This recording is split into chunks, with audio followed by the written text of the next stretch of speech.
All right, so basically, let's do it, no? Let's get this show on the road.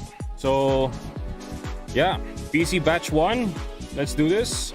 So, introducing what we have here, we have Rafael Lee, Lance Gubalia, John Lawrence Bernardo, Cheether Miole, Vic Nodalo, Joy Gutierrez, and last but not least, Russell Reyes.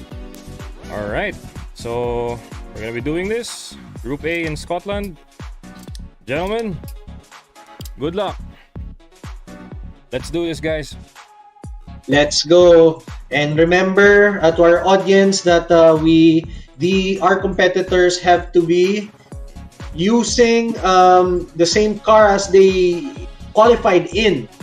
And the cars that they're using, they are now using Group A cars. So 2-liter engines, turbocharged, 4-wheel drive. Usually in the era of the 1990s, early 1990s to late 1990s. So featuring cars, and by the way, we are now racing in Scotland, Perth and Kinross, and 5 stages again for this night sets of stages. So this is a new location, right, Tiano? Yes, it is. For AAP, yes, we're gonna be here. It's a new location for the AAP series of digital rally races, and so we could see a little bit of the scenery and the cars that they have picked. The top seated drivers, majority of them have used the Lancia Delta Integrale, and some of them have used the Evo 6, and there's one guy, Rafael Lee, using my favorite car, the Legacy RS. That's among right. this batch. I love this. I love this batch indeed. So I'd like to talk. When Rafael Lee would be driving that car, I would be probably talking about that car. Starts so 6 who are left, we watching now? Good luck. So this is Lance Gubalia. So Okay, Lance Gubalia. Let's go. all right, so this 5, is gonna be Lance Gubalia 4, behind the wheel, 3, 2, 1. Go. and they're off. Lance Gubalia is using the Lancia Delta Integrale in white wolf livery. That's right. Lance Gubalia surprisingly did not win the overall first round. After tallying the results, it ended up that it was Matthew Ang who has taken victory of the first round overall. So That's right. it's very surprising that now Lance Gubalia is starting from the back foot and slowing down for that square right. I think it was a bit there on the square right. Didn't he slow down a bit, but anyway, it's okay. But again, you can again see the beauty of the driving of our pilot racer, because he actually flies planes in real life. That's right. And check out who we have on P1. It's Cheether Miole. Peter Miole, I think he was third. Was he third, if I'm not mistaken? Oh! I saw he got distracted, looked at the zoom feed, and he hit the tree. Unfortunately, he had to not lose focus while doing this race. Yeah, but he's still second, so he didn't lose too much time. But that sometimes mere seconds or milliseconds separate the best from the worst. That's right. And up next, we have Russell Reyes in his champion livery of the Integrale. Meanwhile, the return of Russell Reyes as he showcases his direct drive rig brought to you by SIM² and SIM² Premier. He's going to be in here tonight to regain the throne back. Yeah, and I noticed that he's sitting on a GR seat, so that was probably it was a trophy from one of his other exploits in other series. So congratulations! Right. Congratulations to you, Russell Reyes. It's still on the lead so far. He's just enjoying himself right now. I mean, the adverse conditions does not faze him one bit. I tell you, he's just enjoying himself right now. Up next, we have Joey Gutierrez, connecting all the way from Australia to join us. Our Filipino drivers all the way based in Australia, man. Mad respect to you guys for joining us despite the time difference.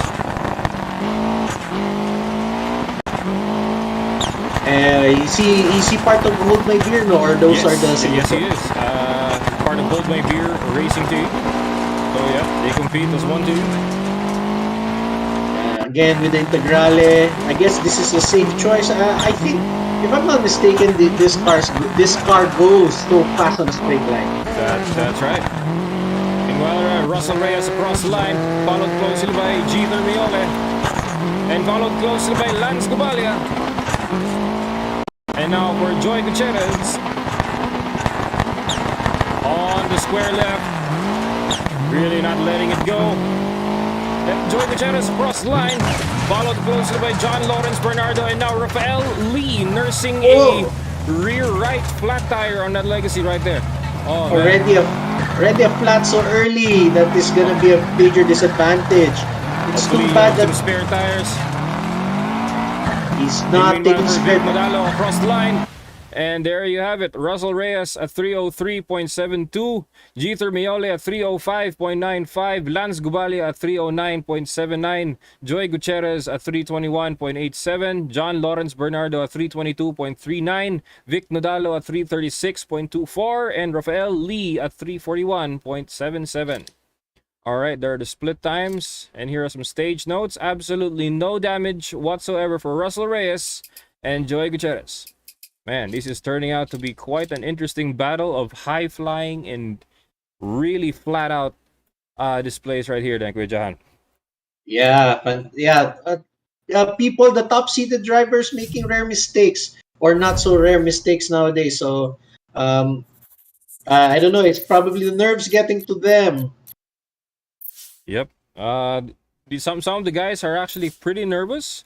But nonetheless, some are just really holding in that inner strength right there. Don't want to over deliver it. Don't want to push it too hard. But knowing them, I know they have some tricks up their sleeve. The major trick is if they could find calmness and serenity in these tough situations. I guess that's a tip for everybody. That's right. Gotta always be in control.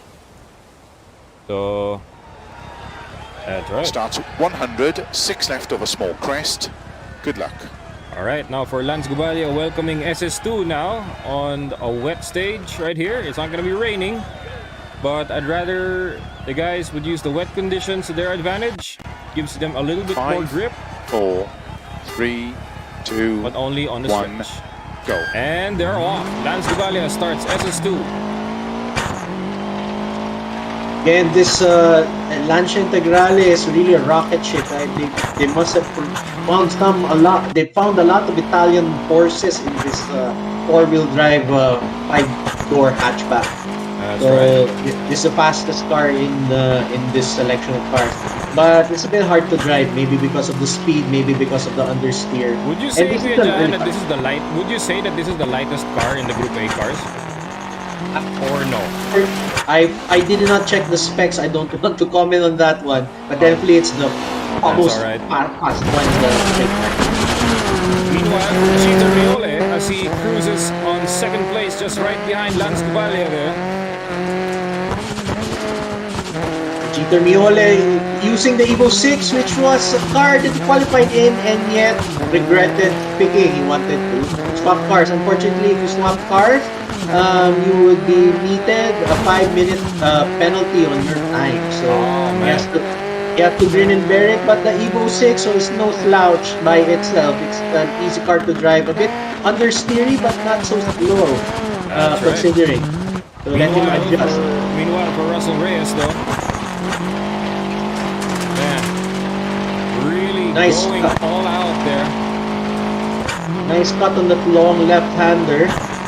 Avoiding the logs on the side of the road quite expertly, keeping a safe margin between them and the road hazard, but doing well. This guy is really a fast guy.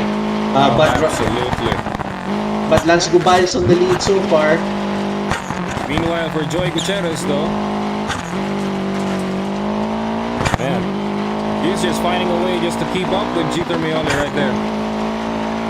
And even more so for John Lawrence Bernardo, another Integrale user right here with the Carlos Sainz livery. And right now, if we could look at him, he's running a triple screen setup. I did not notice that from last time. Must be new. That's right. He's been using a triple setup since day one. And now he's using a homemade DIY direct drive wheel, mastercrafted by him by himself. Direct drive? DIY? That's right. More details you could ask him. That's an interesting thing, and it's proving to be quite quick because he is pretty much midfield in this competition right now, so he's doing well with his homegrown setup. That's right.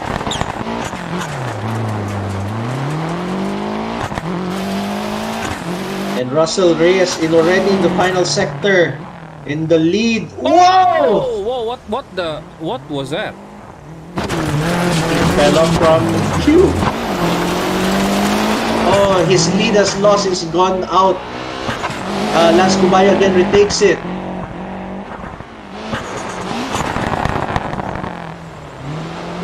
Again, the slow and steady approach might be actually the best thing for rally. Going too hot, too fast, make you prey to all these mistakes, and people are able to leapfrog you by not a bad turn there by Lance Cubaya.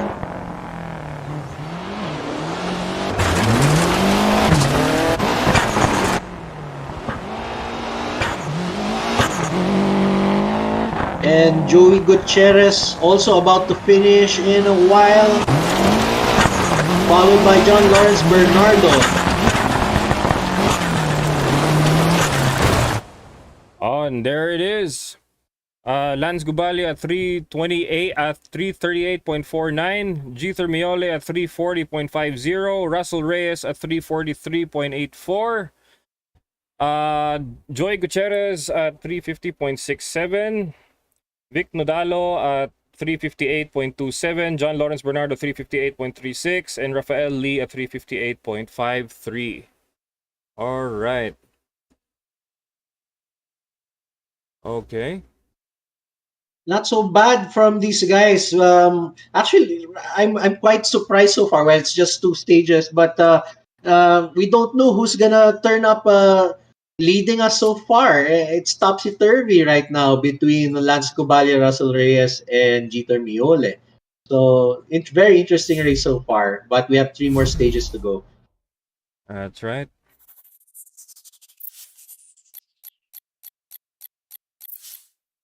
This is the long stage of the night, right? And is That's this right. nighttime? Oh, no, it's noontime.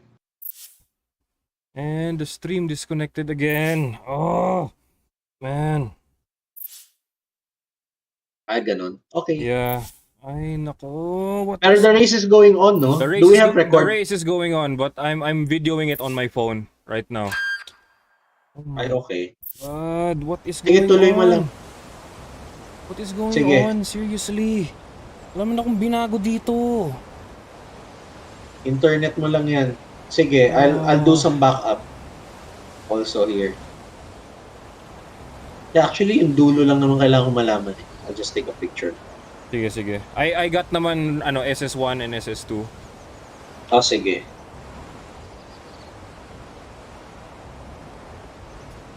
Inang stream to. Sige, set it up lang. And then let me know when it's okay. Monitor ko lang sila. Delayin nyo yung setup nyo. Delayin nyo yung setup nyo. Oh my God. Starts 30, short for left, keep right. Oh Good wait, luck. no, Okay. we're still going. We are? We're still going in other platforms. Screw Facebook. Alright. Screw Sige, Facebook. sige. Go to hell, Sige. Facebook. Maybe Facebook has a problem. But anyway, 4, that's good. That's 3, good. Not a problem. 2, 1, go. Then, sige, you handle it. I'll just commentate, alright? Sige, sige, sige, go for it. Lance Gulbana is on the lead right now. Again, swapping corners between him and Russell Reyes. This is a long stage. I don't know. tens of kilometers, but we're still on the first sector in a wooded area. Again, you could look at Lance Gubalia's clean drive. And I really think that on balance, this would be the fastest driving style. Rather than going too hot, gaining seconds, milliseconds, and yet having the ability, having the risk of crashing. Very accurate driving by Lance Gubalia there. Hitting the apex quite nicely, navigating these narrow roads with aplomb.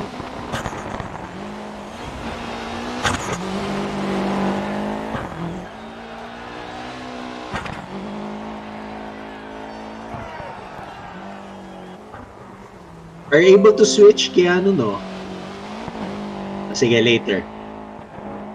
Sige. When you're ready, let me know. Because we're still looking at Lance Gubalia right now, so... This is a fast stage. They're already in the second sector. Really? And... Vic Nodal already with his hood ajar. The clamshell hood of the Integralo is ajar. He has hit something hard somewhere early on, but he's still motoring. But he is at the back of the pack, hitting all those flags on the side of the road, but still motoring on, regardless at a high rate of speed. Sideways as expected. Clean hairpin left there. I really find this car to be a bit understeering but very fast in a straight line. So the way to probably drive this car is to really pitch it hard like a old Audi Quattro rally car.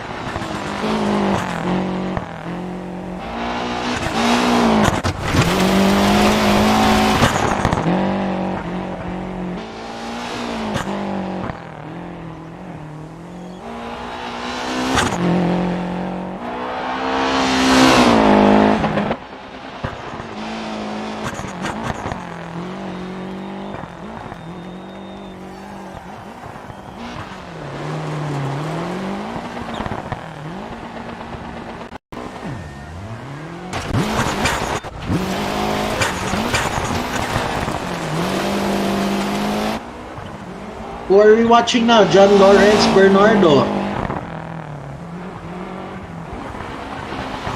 He's third right now with his homemade sim rig. I mean, we should really look at how he has done it. Maybe a feature or somebody will do a write-up on him.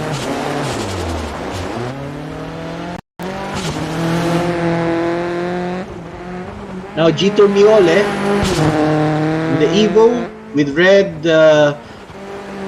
Do we say cigarette company, old cigarette company livery that is missing? So what? So obviously cigarettes are now banned from advertising in sporting events like motorsport, but they used to be very popular sponsors of several levels of motorsport and several racing teams, notably Ferrari, apparently Mitsubishi as well, and Lotus also. And so many other racing teams and motorsport disciplines. Alright, meanwhile for Gito Miole, now with Russell Reyes pushing down on P4, now he's on P2, chasing down Lance Gubalia for the lead. Grabe, Russell Reyes is falling down. I guess his aggression is not paying off. In his rally segment, we know Russell. I've been saying it for a long time. Russell Reyes is a fast driver, and Russell Reyes. There's a fact about Russell Reyes that I learned, but this needs to be verified. I think he made a test on the Radical race car. Yes, he did. Yes, he did. Authority that Russell Reyes is actually a very quick driver in real life as well, placing a very good time and well regarded by some of our kuyas in motorsport running the Radical team. I have it on good authority that he was well regarded.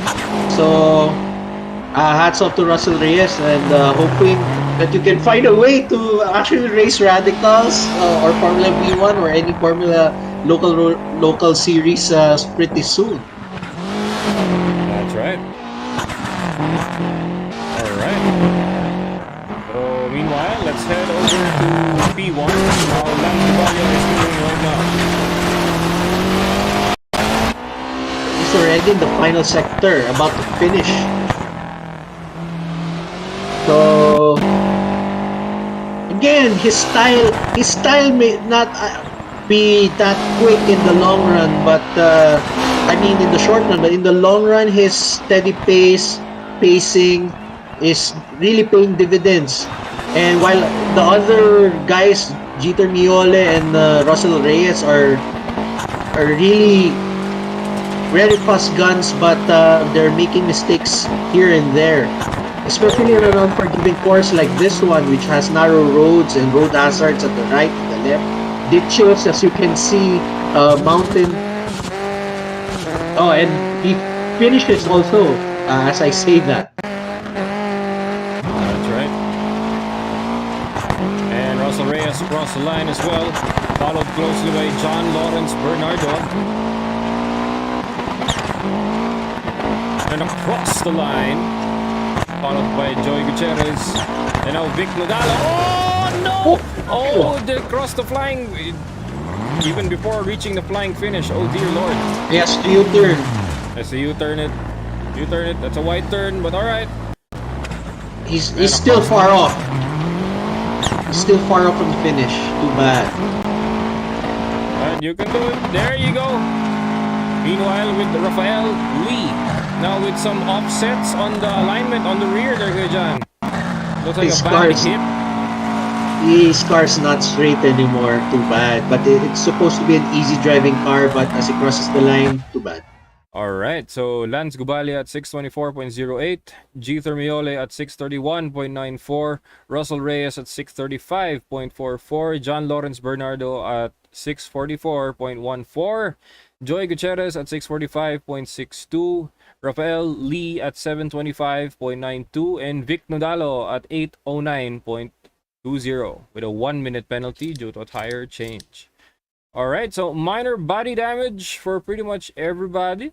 Some wheel wobbles there for Russell Reyes, high engine temperatures there for Rafael Lee, and some track rod damage for Vic Nodalo. Alright, so far our event times, Lance Gubalia is still significantly in the lead by 6 seconds. Alright, so in this group, Keanu, 6 seconds is kind of nothing, in my opinion.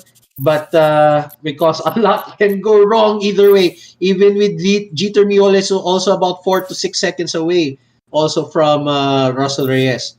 I think I'm not sure which one of them is ahead of each other, but they're basically 12 seconds. And one major mistake, one tire change, two incidents. That may make a difference between who is winning. So I think it's still anyone's game in this exciting first batch of our National Digital Rally Championship. all right. So now as they go into the night stage, Starts 60, install 6 their left long, lights, caution and now let's go. 2 long, good luck. Okay. Meanwhile, for Lance Gubalia, not phased at all by the rally lights and by the night stage, but he's just gonna 5, keep 4, it's gonna keep 3, going. 2, 1. And they're off. Lance Gubalia starts SS4 for tonight's rally. And really using that cut right there, nicely done. All legal, completely legal.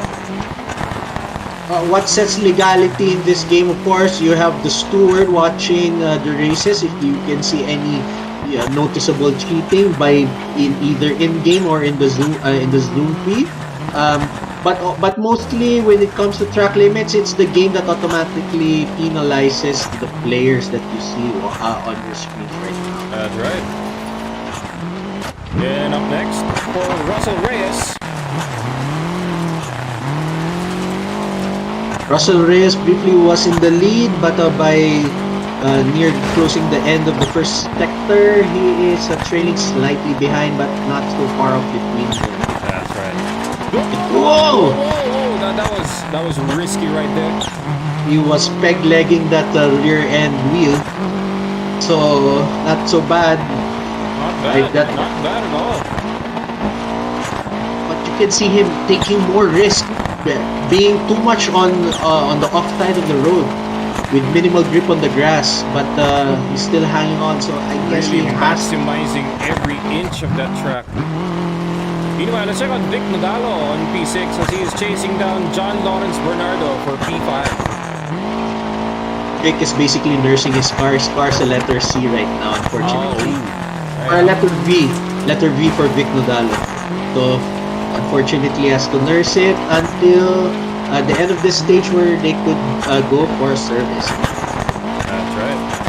And up next, we have John Lawrence Bernardo.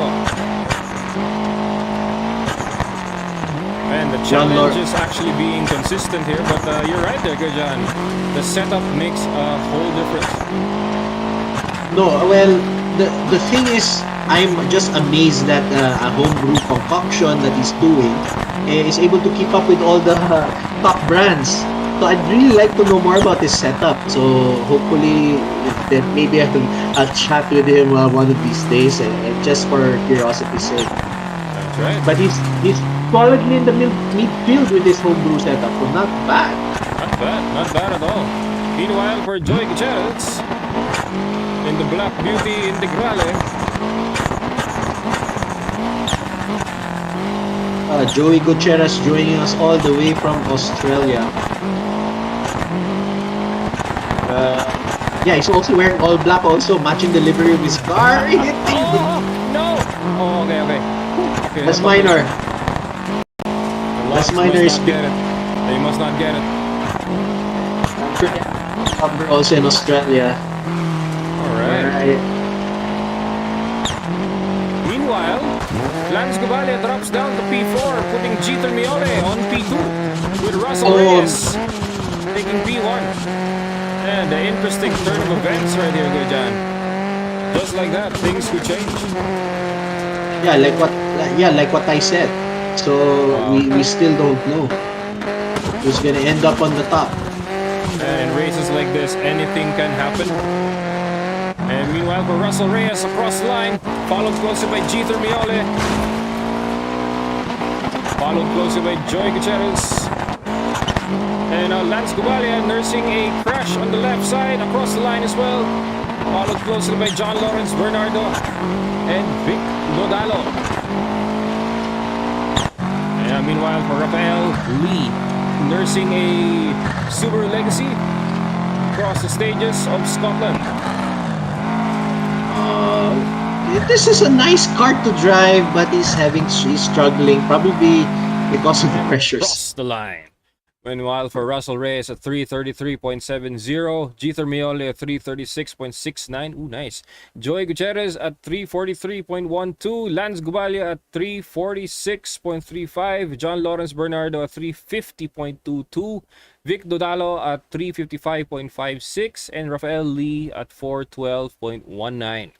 Right, and here are the split times and some body damage for everybody. All right, broken headlights there for Lance Gubalia, and some severe exhaust damage leading to turbo loss. I could predict for Rafael Lee. Hopefully he gets to settle that on the stage right after this one. All right, let's check the event times, and just like that, Kuya John, the times are different. That's Lance right. Gubalia lost his lead severely, and now it's down to third. That's right. And shout out to the viewers who are watching on Twitch right now. To Tom Trex 23, this is a live race happening right now. Right, so the drivers are all Filipino. They may be residing in other countries, but most of them are here in country. So yeah. So welcome to the show. All right. Hello, maligayang. Wait, I forgot my Filipino. But to our mabuhay, that's the word. Mabuhay to all our foreign viewers. That's right. That's right. So yeah, now it's the time that they're going to fix their broken cars. I'm very surprised that Scotland is really Notorious. it's notorious. It's like Twisted Metal. It's like watching Twisted Metal. Remember that video game? Oh yes. It's like a yes. death match right here against logs, against mountain crevasses, against jumps, and now featuring muddy conditions, rainy conditions, uh, and of course with the pressures of a live race. This is a live right. lobby, guys. It's a live lobby. Everybody is watching, and Starts crest. Slow in 70. gotta Good maintain it. luck. All right. Meanwhile, Lance Gubalia on SS5. Can he redeem himself to get back the lead? We shall see. 5, 4, 3, 2, 1, go. And they're off. But Lance has to calm down. He has the pace, even though these two younger guns or similar age guns that we have here, Russell Reyes and Dieter Miole. I mean, Lance Gubalia has the maturity to keep himself in pace. Just has to Right. pace himself.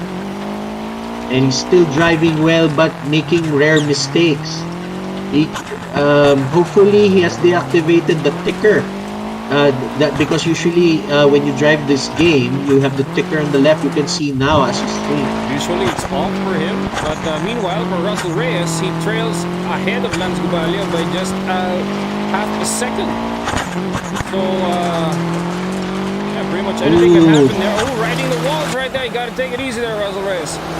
Man, Take less risk, Russell. high risk, Take high reward for you, but not the case all the time, my friend. Rally is a game of attrition. So if you survive the game, again, remember, before you finish first you must finish. That's right. Well said.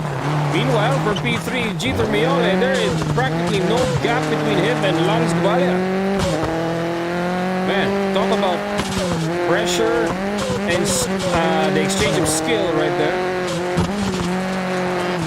So can you say that the Evo 6 is a disadvantage over the Lancia, Jeter? I don't think so. I don't think so at all. You are keeping up with the Integrales no matter what. Yeah, so hats off to you. So even though you... Yeah, even if the players say the meta car for Group A is the Integrale, I don't think so. The Evo has a chance. Yeah, and I like the Evo also. My personal project is powered by an Evo engine, so yeah. Meanwhile, for Joey Gutierrez,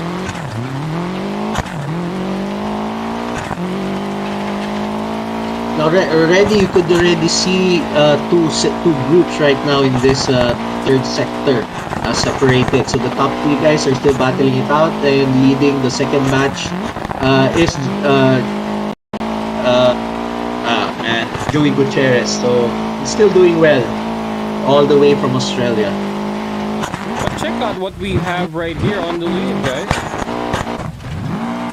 They have a league of their own, the top three. Dieter Miole now down on P3, but no, takes it back on. Oh my God! Who's gonna take this? This is it. Who can make this stage alive? Can take it. Will it be Russell Reyes or Lance Gubalia? And across the line, Oh, it's Russell Reyes. Oh no, that was so close. Really using the weight there to turn, but let's do it.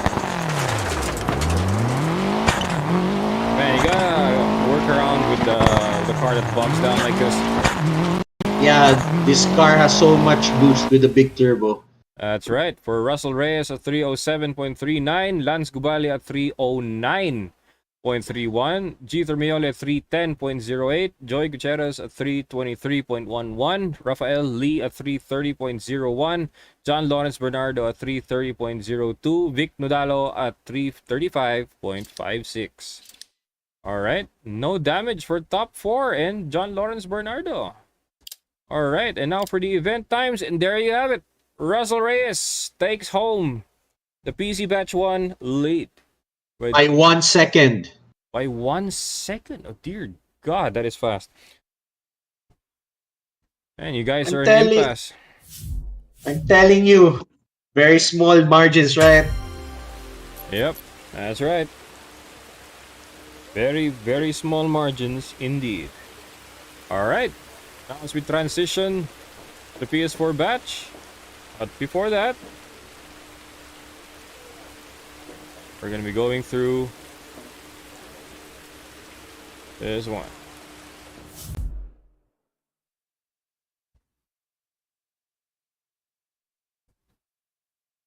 Wow. What a race, huh? Oh yes, what a race indeed, man.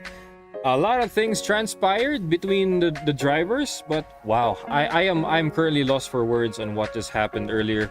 But nonetheless, it's actually pretty fun on what exchange of skill just happened right there. Because would you believe me if I tell you, Kuya Jan, that surprises are in every race?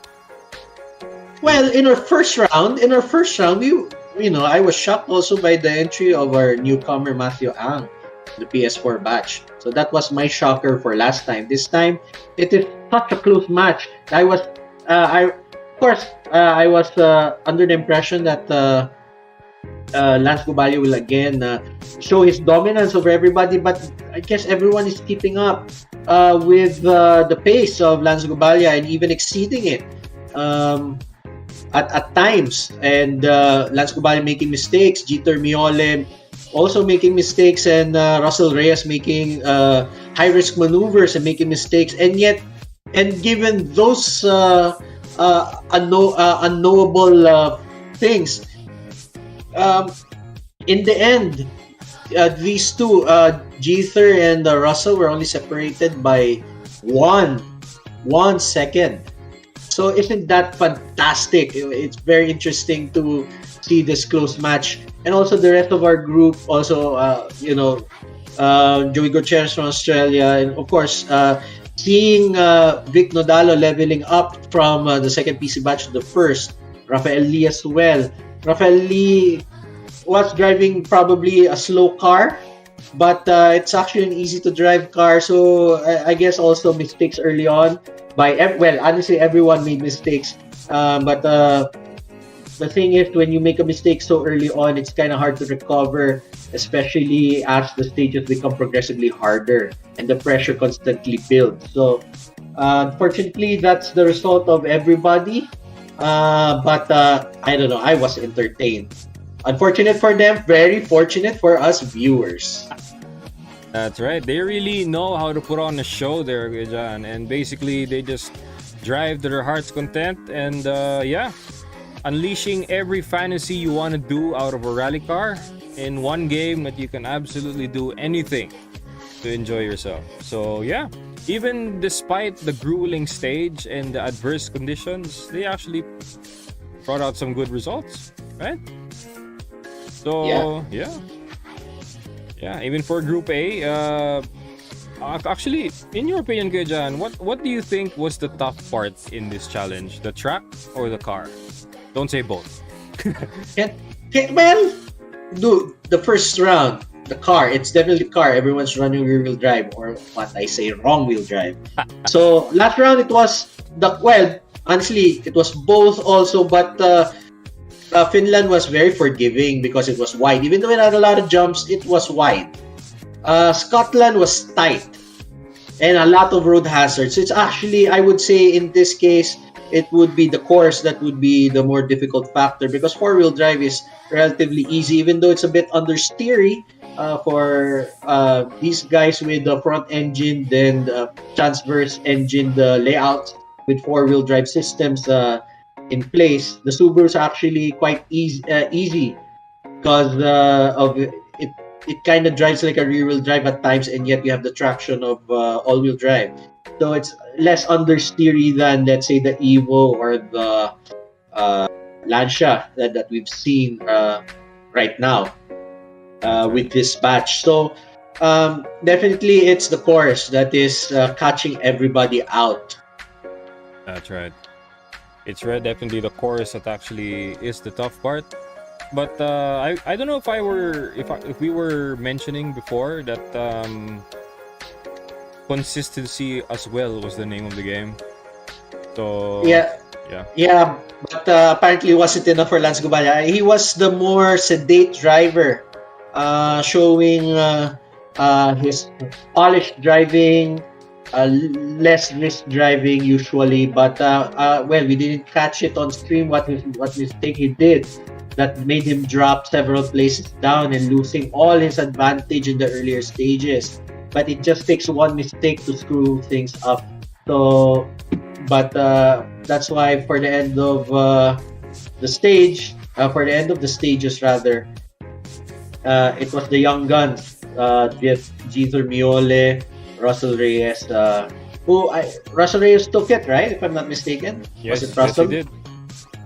So Russell Reyes was the one to pip everybody in this for this batch at least. Of course, it remains to be seen. We have to wait for the rest of the batches to go do their runs to really see who places quite well so far in this round, the second round of the AAP National Digital Rally Championship 2022.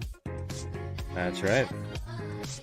So while waiting for the PS4 drivers to actually connect with us, man, I wonder what will be in store for us on the next round, right? So let's do some reveals for the next round. It's gonna be on December 8th, so that's gonna be on a Thursday. So actually, we're trying something new lately, that we're gonna be doing the races on off days, on holidays of the Philippines. Meanwhile, today it's actually we're commemorating Bonifacio Day, if I'm not mistaken. So, and on December 8th is going to be Immaculate Conception, so holy day of obligation for most Catholics. And yeah, and also a day we could actually try out using a holiday to actually do the races, as weekends currently are swamped. Even for the Motorsports Development Program, I believe they had 3 modules in the south part of the Philippines, if I'm not mistaken. So yeah, I think you know more about that, Gajan. As a graduate of the AAP Motorsport Development Program, from what, and also lurking and of course keeping abreast with things that the MSDP continuously does for Philippine Motorsports. I believe that they were in somewhere in Mindanao, General Santos or Iligan, I don't know, but they usually go there. From what I know, they had a special Gymkhana session. They had Module 456, which is basically vehicle preparation and other things related to that. But that's actually my favorite set of modules, because I like car tuning, and that's what I do almost on a daily basis for fun and profit. So that's the. And of course, they had their Gymkhana application on Sunday, coinciding with a race held in their area. I think it was illegal. Yeah, I think it was illegal that they had it this weekend, if I'm not mistaken. It's illegal. So, I believe Dodot Montanier would be there. Oh, if yung kinikiligan ng Iligan, Dodot Montanier, definitely. And I think he's doing well also. I think he kind of got several podiums in their local Gymkhana race, and they have a very good venue there. The parking lot of old dealership, I believe it's their venue, and it is a big parking lot, and it's a very nice. It looks to be. I've not been there. It looks to be a very nice place to organize events such as motorsport events. So at least. Even if you say Mindanao is sad to say least or not very developed part of the country. It has a lot of potential, and yet there are places like Iligan are blessed with venues such as these to at least help motorsports thrive in their area. That's right. A lot of things can transpire, definitely. Events down south. Yeah, and it gladdens my heart that we have people from the MSTP. People, do you also? I don't know if you know Zuriel Zumudobilia is also from that area. Yes. He also got some podiums there. I don't know if Zuriel has joined us here with the series of rallies, but he is a sim racer also. Oh, the local sim racer. Yes, he is. And normally he joins through circuit rally sim racing on circuit, like rallycross names stuff of Assetto Corsa. Yeah, those races. Yeah, so those are the two notable guys that I've seen participate. I mean, at least on the sim racing world, Zuriel and Dodot. So it's glad that there's some. From whatever it is that's happening, at least AAP has helped a lot of talent find themselves, find their skills, and find avenues to express their abilities and desires and passions in the field of motorsport. So, again, to reiterate, the Automobile Association Philippines is the National Auto Club. If you guys are also interested to avail of emergency roadside assistance, AAP's coverage is nationwide. So even in Mindanao, even though there are no AAP trucks in Mindanao, there are tie-ups with certain companies there. So if there's a member there that needs roadside assistance, AAP is there to help, even though through a third party. So the National Auto Club is truly national in nature. So for more information, you guys can check out the AAP website at aap.org.ph and get a membership now. I have been a member. This is not sponsored, well, since I'm speaking in an AAP event. Of course, I have to say positive things, but honestly, even before anything, I have been an AAP member for so long. And I've been very appreciative of their help over the years as me being a motorist with questionable cars with questionable reliability. But AAP has been there to save my butt in many an occasion. So aap.org.ph, guys, you can apply online for membership, and there are more things that an AAP member can avail. Just check out the website. That's right.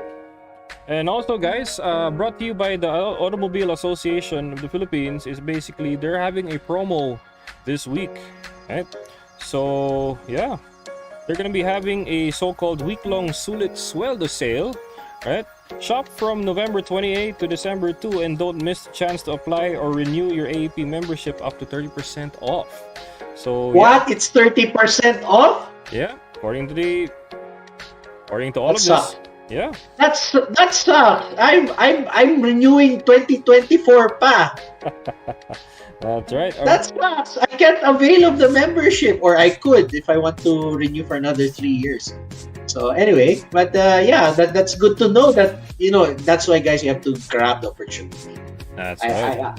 Whether or not it's discounted or not, it's really something great when you know that if you look at the logo of AAP, again, you can see angel wings of color yellow. So they're really are angels on the road. So if you require online service to actually avail of the membership, they are on Lazada, so do check them out. And the promo even applies online. So yeah. So basically, promo mechanics still applies. Yeah. So any promos that actually confer it online, they actually match. So that's right. So week-long Sulit Sweldo sale, effective November 28 to December 2. So don't miss it. 30% off on your AAP membership. Application for new ones, or even for renewal. So grab it and go. All right. Okay, so basically, we're trying out some new stuff for tonight. Meanwhile, for Scotland, I wonder what else are the highlights for Scotland, Jahan? I don't know. They wear skirts, right? Or I don't know, kilts. I don't know what it is. Aside from the bagpipes and all that. Oh yeah. Oh yeah, bagpipes, kilts, and yeah, pretty good drivers. Right? I think Colin McRae Scottish. Yes. So Colin McRae, if you played the game Dirt Rally 2.0, there's a special section just for Colin McRae. If you guys have the game. That's right. So yeah, Colin McRae is sadly that he has left us early. He died in a plane crash or a helicopter crash of some sort. That is unfortunate. That's unfortunate. A rally legend gone too soon. He was one of the greats racing in this Group A category with the Subaru. Yeah, the Legacy RS was, according to Ivan before in the previous stream, that was the car that he first entered top level motorsport with. I think He did. The Legacy, the Liberty or the Legacy RS. I think the RS. I think so. I think it's the RS. Yeah, the Legacy RS. In the Aussies call it the Liberty RS. The Liberty. So yeah, I don't know why they call it the Liberty, but yeah. And and then of course there's other Subarus that he has used in the past until his retirement of sorts. Yeah, so if you're really interested, Dirt Rally 2.0 is a great venue for an insight in his racing life.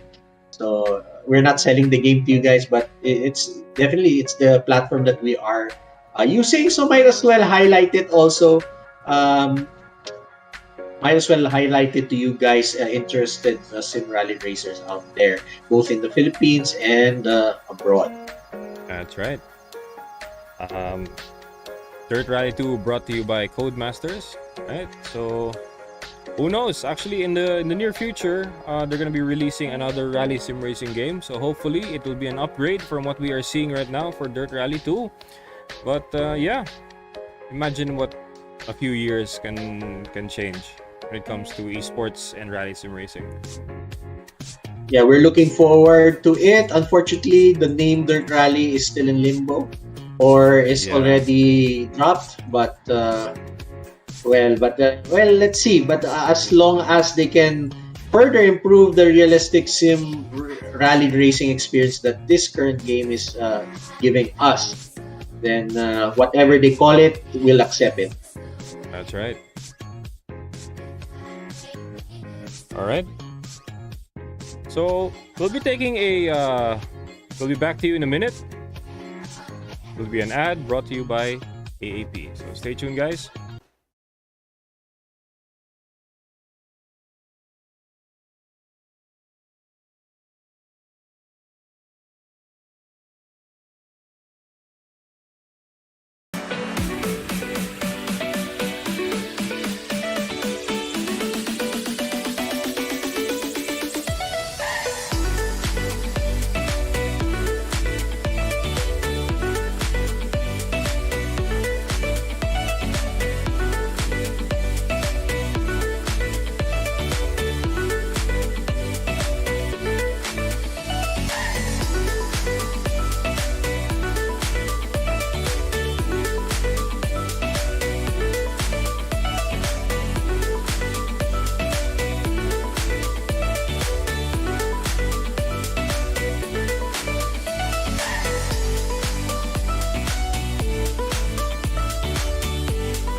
Every day, over 3,000 people lose their life. More than 1.2 million lives per year.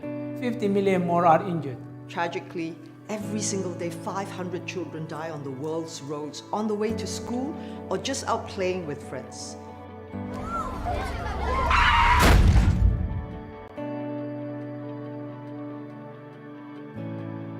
Hi, I'm Fernando Alonso. Bonjour, c'est Antoine Griezmann. Olá, sou Felipe Massa. I'm Michelle Yeoh. I'm Wade Van Niekerk. I am Haile Gebrselassie. I'm Marc Marquez. Ana Hidalgo. I'm Nico Rosberg. I'm Vanessa Lowe. Cada día, 3.500 personas pierden la vida en la carretera. From the ages of 15 to 29, one of the biggest causes of fatalities is actually road incidents. When you go out with friends, please remember that even just one drink can be a big risk to you having a big road accident. Think of those around you. Don't let them drink and drive. Whether you're a driver or passenger, don't take any risk. Seat belts can make the difference between life and death. And the last thing you want to do is be in an accident at the hands of, someone who was texting, or to actually cause an accident because you yourself were texting. Tout peut se jouer en une seconde. N'hésitez pas à vous arrêter, dormez un peu avant de reprendre la route. So many life that has been lost over the years because of what? Speeding. Leave the speeding to me. Listen, if you're going somewhere and you're late, you're already late. Don't try to force it. O sea que mi única recomendación es que cuando entremos al coche pues estemos totalmente centrados en lo que estamos haciendo. When you're in a car, make sure you use a safety seat for children. If you're on a bike, make sure to use a helmet. Helmets protect the most important part of your body. As a professional rider, I never ride a bike without the helmet.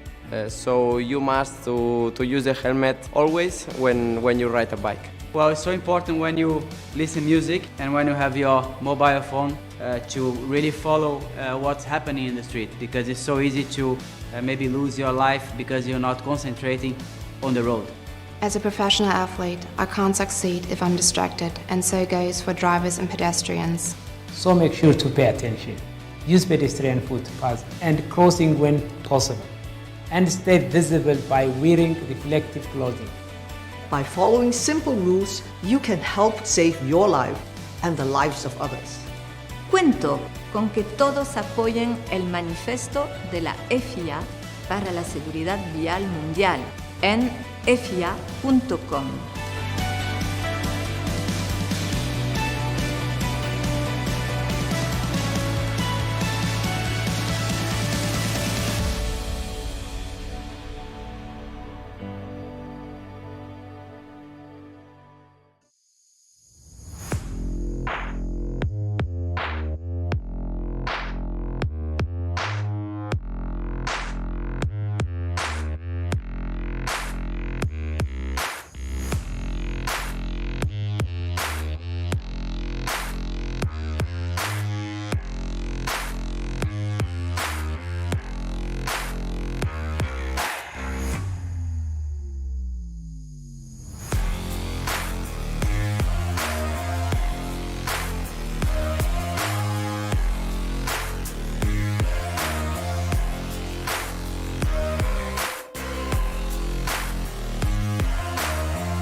And we're back. So that all those ads were brought to you by the Automobile Association of the Philippines, the only national auto club affiliated with the FIA. All right, so good, Jan. How's everything going? Looks like PS4 drivers are still attempting to connect. They have to try. Oh man. But that's I mean, of course, behind the scenes we know that that is a perennial problem. When doing a cross-platform race, these are the things that tend to happen. So that's why this is quite an interesting game. This game is available in PC, PS4, and Xbox. But since we don't have much demand for people with an Xbox racing, we're just featuring the PC and the PS4 platforms right now. So yeah, because of this cross-platform racing via this thing called RaceNet, Codemasters RaceNet, and of course, you know, having PlayStation having its proprietary networking thing. I don't have a PlayStation 4 myself, so I believe it's called PSN. So there is these types of things that that have to be dealt with. I mean, of course, it's annoying for the PS4 owner. It's annoying for the PS4 owner, but it's downright frustrating, I'm sure, for for the guys in the background of Keanu. So yeah, so while we're patiently waiting, let me look at who is supposed to be joining us. So qualifying for PS4, we only have 4 drivers. So we have Onil Malabanan, Matt Frederick C, Rangel Blanca Flor, Albert Narciso, and Matthew Ang. Oh, there are 5. It's 5 then, huh? Pala. Yeah, that's right. Really? But it says here 4, no? But anyway, but it's 5 of them. O'Neill, Matt Frederick C, Rangel. I think there's a double count, no? But yeah, Sir Albert Narciso is there. And Matthew Ang. It's very surprising that Matthew Ang qualified last. I think he screwed up somewhere in his qualifying. Definitely, I think he has crashed out. But very fortunate for him that it's not so populated in the PS4 lobby. So if you guys are interested to participate, it might be your shot at Sim Racing Stardom to join us on PS4 via on Dirt Rally 2.0. Join the AAP Digital Rally lobby and join us on PS4. So you see, Matthew Ang was our star, showing us his unbelievable driving skill in the first round, winning in his first time out with us. And of course, luckily, he still qualifies. And let's see how he goes as compared to the other guys, Lance, Geether, and Russell. So then, of course, we have our a new guy also is Rangel Blanca 4. I don't know much about him. Do you know much about him? All I know is he used to race with us on Rally Sim Racing before, and he's a regular as well on the Toyota GR GT Cup for the past 3 years. For 2020, 2021, 2022, I think. If I remember correctly, he attended all. So yeah. I would consider him a sim racer, yeah. All of us are in some form or another, but at least we could see that he is probably an up-and-comer in the sim racing world, at least in the Philippines. So I'm looking forward to his performance with us in the PS.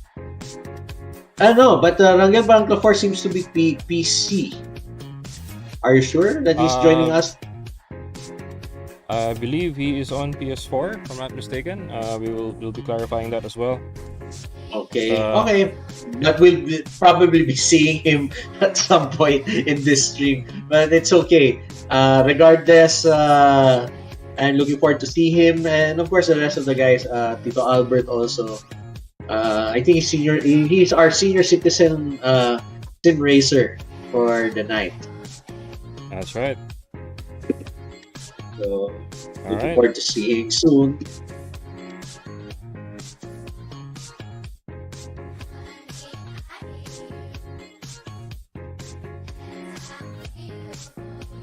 Okay. Wonder what's next. Are they in, or we're still waiting for them to connect? We're still waiting for them to connect. Only Matthew Ang has successfully connected. Still awaiting the other drivers. Man. Alright, guys. So we'll be waiting for you.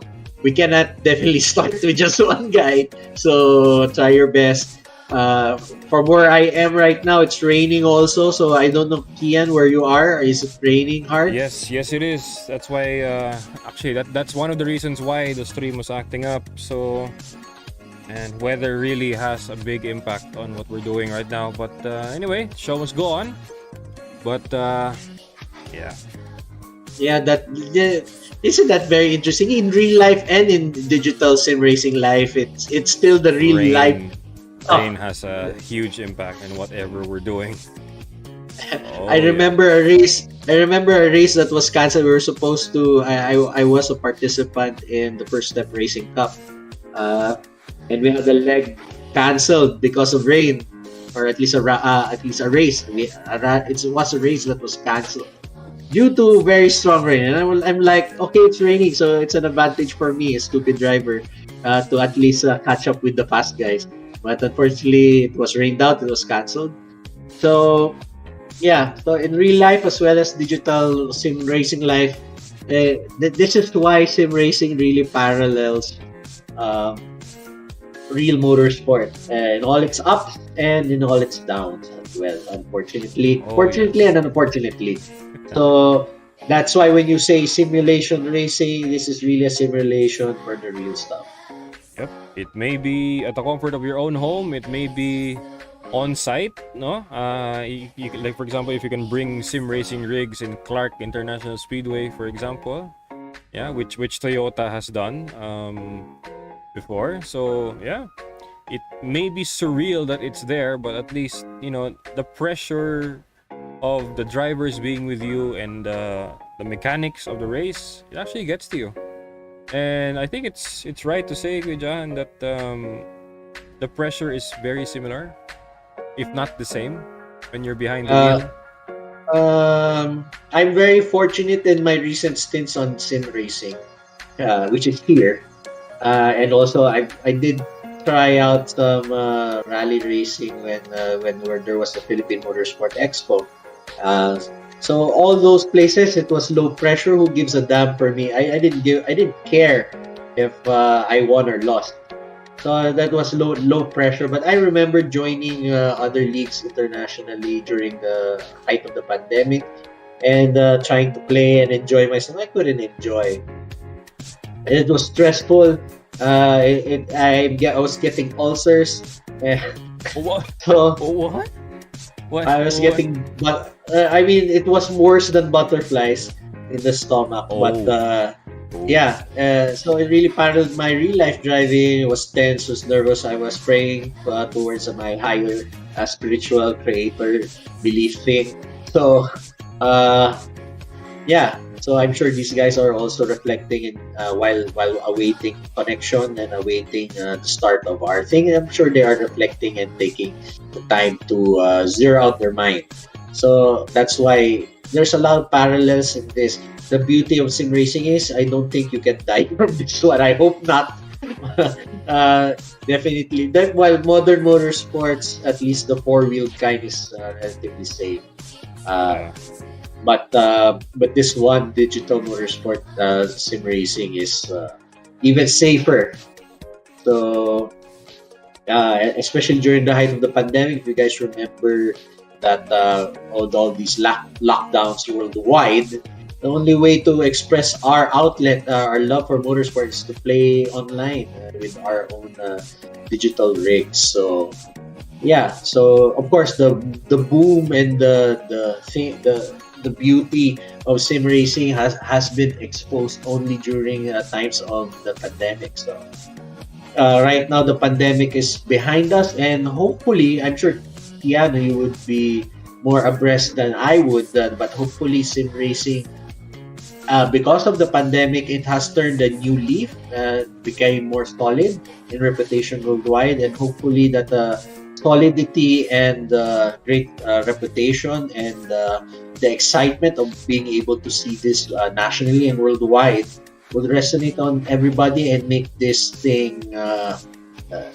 shall we say, a staple in every enthusiast radar, so to speak, and more people watching it, participating in it.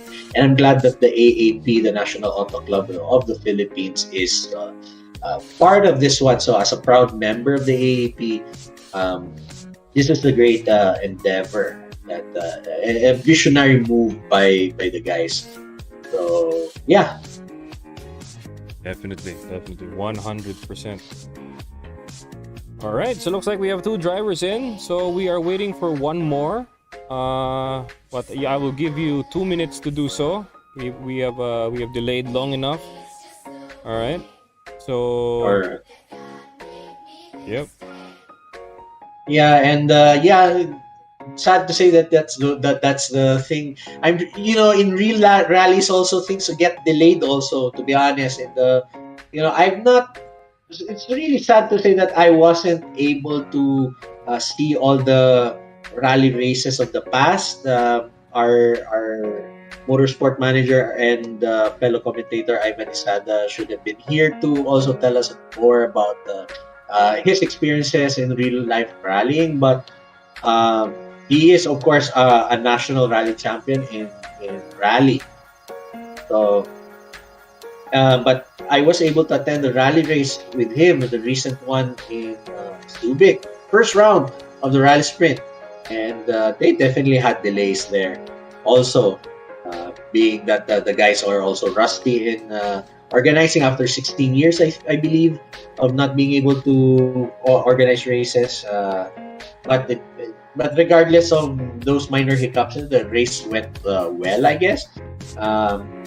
So yeah, delays are part of real motorsport, and hopefully that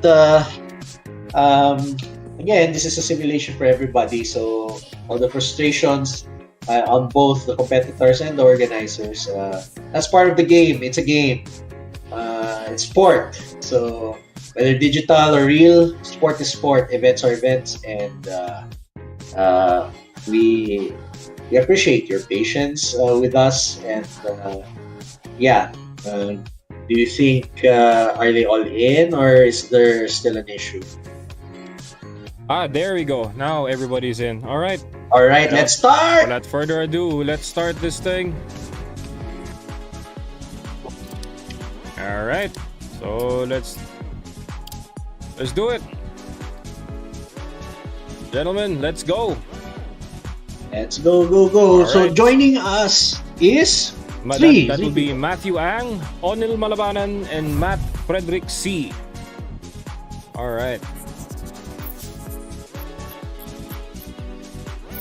So first driver up we'll be having today, we'll be featuring Matthew Ang to start off the race. So let's see how this all goes. So how's the stream going?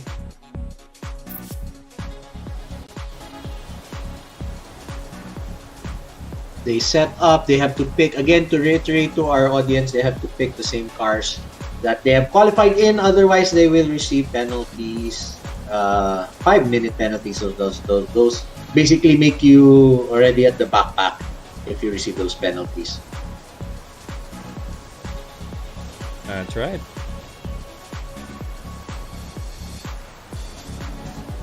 So Matt C is using the Impreza. Evo 6 for O'Neill, and Matthew Ang is the Integrale. So it's a Lancia versus Mitsubishi versus Subaru grudge match. All right. And now it's a Subaru Impreza. I'm sure it's your favorite car, Kia. Yes, it is. We're in for a treat. So it's actually, guys, it's well worth the wait. So I apologize for the delay, but nonetheless, we pulled it off. All right, so last few seconds there for Matthew Ang to set up the car. How many setup changes is he doing? I believe for every... I'm not quite certain how he plans on the service, but here he goes. Starts 6 left, opens extra long. Good luck. All right, so here we go. Matthew Ang behind the wheel to start off the PS4 batch on SS1. Carlos Sainz livery as well. And let's get this 5, show on the road. 4, 3, 2, 1, go. And we're off. Now into the first corner of the square right. Ooh, understeer. And he's been reiterating to pretty much everyone he encounters on dirt that understeer is the huge problem when dealing with the Integrale. He's not wrong. He's not wrong. We could see him struggle with his wheel. I think his wheel, he has set it up for not only 360 rotation, but more than 360 rotation to better approximate the real driving experience of a real car. But yeah, understeer is real. So that's why you have to use weight transfer to remove weight from the rear so that the rear slides, and tune the car accordingly also that the rear slides too close to those trees on that left-hander. That was close. Now as the turn narrows, he doesn't even ease up one bit. He is pedal to the metal. But wow. No, on the lift and on the brake and on the handbrake. There we go. Nicely What a done nice there. What a nice combination of corners by Matthew Ang. Not bad. Not bad at all. Meanwhile, for Onil Malabanan, taking the square right with, oh, gonna be wall right. No, not gonna be wall riding for this one.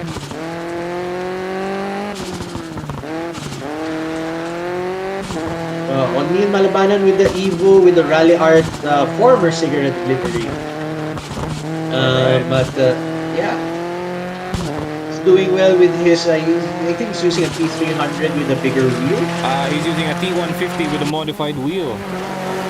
I see. With a sequential shifter on the bottom.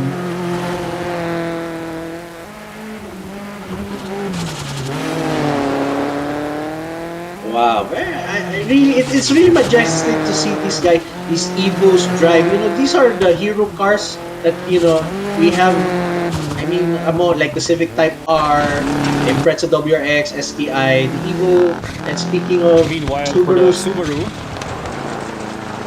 Whoa! For Matt Frederick C, he's actually riding it, even on the ditch. But you gotta be careful not to beach it, man. Gonna be hard to get it off.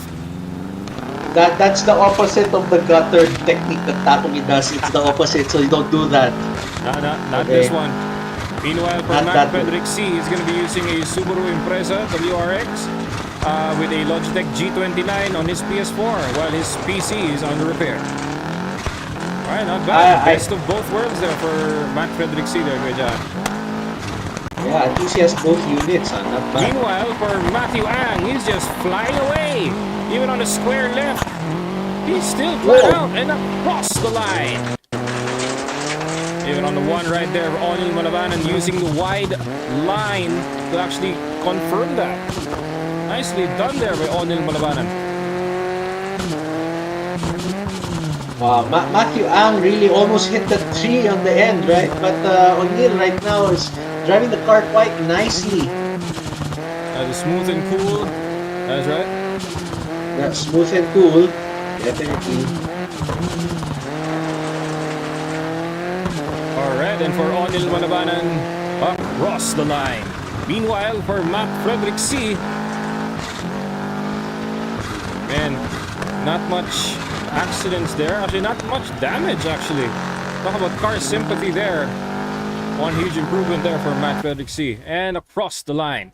So, Matthew Ang at 302.54. Onil Malabanan at 337.64. Sorry.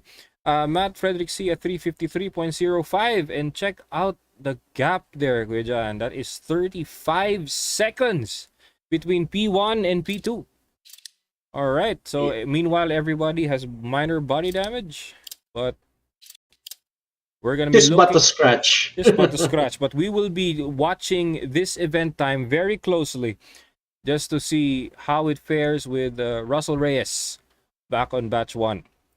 So everybody is eager to actually know how this batch does.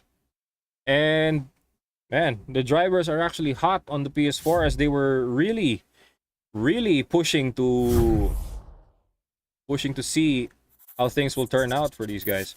So yeah, there we go. Very interesting, very interesting.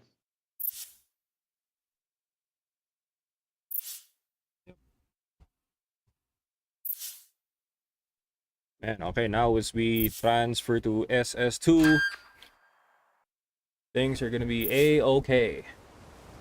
All right, meanwhile, for a wet stage, you're gonna be having to change. You're gonna have to change your driving style into a more conservative approach, not unless you can use a wet stage to your advantage, which some people do very well. And that just got interesting. All right, now, 100, 6 left of a small crest. Good luck. Meanwhile, we're back to Matthew Ang. Gonna be starting off SS2 with tonight's rally. 5, 4, 3, 2, 1. Go. And we're off. At the start of SS2, now on a wet stage, Rosebank Farm. Got to be very careful in the flat-out sections, as on the outside portion there will be logs. On logs meet. There you go, on the outside. Even on the inside, and the left, on the right. Whew, that was close. Really biting the inside there. Even if you see it from the replay view, he jumps, he cuts it. Nicely done there with Matthew Ang. This guy's a genius. This guy's a genius. Man, you gotta watch him closely. Even the replay camera is struggling to keep up with this guy. Man, he know that's the secret to speed. He has found a lot of these shortcuts. Probably by studying other players as well. Yeah, but he's still struggling with understeer. Again, this is the flaw of this car, but he's able to manage it. See, so close. That was so close. Maybe peeing his pants right now if he was the actual driver. What the heck? Now on the jump right here, let's see. There's one cut here. Nah, he doesn't take it. All right, that's cool. Whoa! Whoa! That was maximum risk right there. Wow. You look at him go. You lucky boy. That was a deep ditch, and you managed to land the car just away from it. What the hell? Wow, what a drive. Unreal. This is unreal right here. What is happening right now? This is not a rally race, Keanu. This is a speed run. Man, it's not only FPS games that you can speed run, even games like this, but dang. Dang is the right word, my god. Even a slight cut there. Really making the speed. You gotta watch this very closely, guys. Wow, he knows where to place the car, how to initiate, where is the apex, where to get to the exit, and doing it at a high rate of speed, left, right, and center. Ooh, a bit over there, but he's really driving the wheels off that car. Oh man. Man, if Russell Reyes were watching right now, I believe he is sweating right now on what is gonna transpire for this. But still though, Matthew Ang, a word of warning for you, not from the corner cuts, but due to the qualifying that you had a terminal damage, hopefully you don't do it on this live run. Yeah, better not do it. Making those crazy mistakes, you know, really makes it. It would suck if you have a DNF or terminal damage one stage. Understeer there, but still able to take that hairpin still at a good rate of speed. Man, he's really not letting go of that handbrake, John. He can really tell the understeer is really the struggle. Even putting it on the inside just to gain a little bit more traction due to the wet stage. Wow. And the Scandinavian flick right there. Pulls out even on the apex. Man, what is going on? And Matthew Ang across the line, followed closely by Onil Malabanan. Now on the spirals. Let's go. I believe using a Momo Monte Carlo, if I'm not mistaken. Correct me if I'm wrong there, Mr. Onil Malabanan. But your wheel rim looks very, very familiar. So, and his seat is a real racing seat. Yes, from his former race car. Yeah, I believe he has a Honda City. I believe. I believe so. Not bad. Even more so, even now for Matt Frederick C. Man, really hesitating on the corners, but nonetheless, he's still going. Man, his wheel rotation is on 900 degrees. You can really tell even on corners, he's letting it go just so he can go back to the middle. So Matthew Ang at 332.07, Onil Malabanan at 418.10, and Matt Frederick C at 429.21. Now with the split times, take a look at the gap there, John, between Matthew Ang and Onil Malabanan, even on the 4 splits. That is massive right there. Yeah, at least 10 seconds minimum. Wow, that is insane. And meanwhile, for stage notes, minor body damage only for Matthew Ang after that bad landing. And for the body damage for Onil and for Matt, these are from the spirals. And yeah, so far. And the event, check out the event times right there. We are going to be monitoring this very close, guys. Something transpired. All right, now we're on the super long stage. So this is going to be dry. This is going to be the flat out section, right? And meanwhile, for sectors 5 to 8, they're going to be that was actually SS2. So you're combining 2 stages in 1 long stage. So if you get to do this on dry, if you could do this on wet, you can definitely do it on dry. Okay. So let's see how this transpires. Let's see how this goes. They have to fix whatever minor damage they have, and if they choose to make any setup changes, change their tires to fresher set, or change their compounds of tires and whatnot. But I think very minimal things that they had to do. They are doing. Well, let's see who has to do a lot of setup. Who will come first? To the ready status. That's right. Meanwhile, for the service area, some of them are going to be using a different suspension profile. They're going to be using a different what do you call this? Alignment. I don't know if you can exactly call it alignment. Basically, for stabilizers, they're actually going to be playing on it really hard. Yeah, they have there's camber settings, toe settings in this game. Short for left, so keep right. they can play with the literal wheel alignment. All right. So now a freshly repaired car there by Matthew Ang as he prepares to start SS3 for tonight's rally. 5, 4, 3, 2, 1, go. And we're off. Matthew Ang starts SS3 for the PS4 batch. Better watch this close right there, good John. Gonna be a only turn right there, even a cut. Wow. Wow, really? It's pedal to the metal. Nice gutter. That's the gutter. That's the gutter turn right there.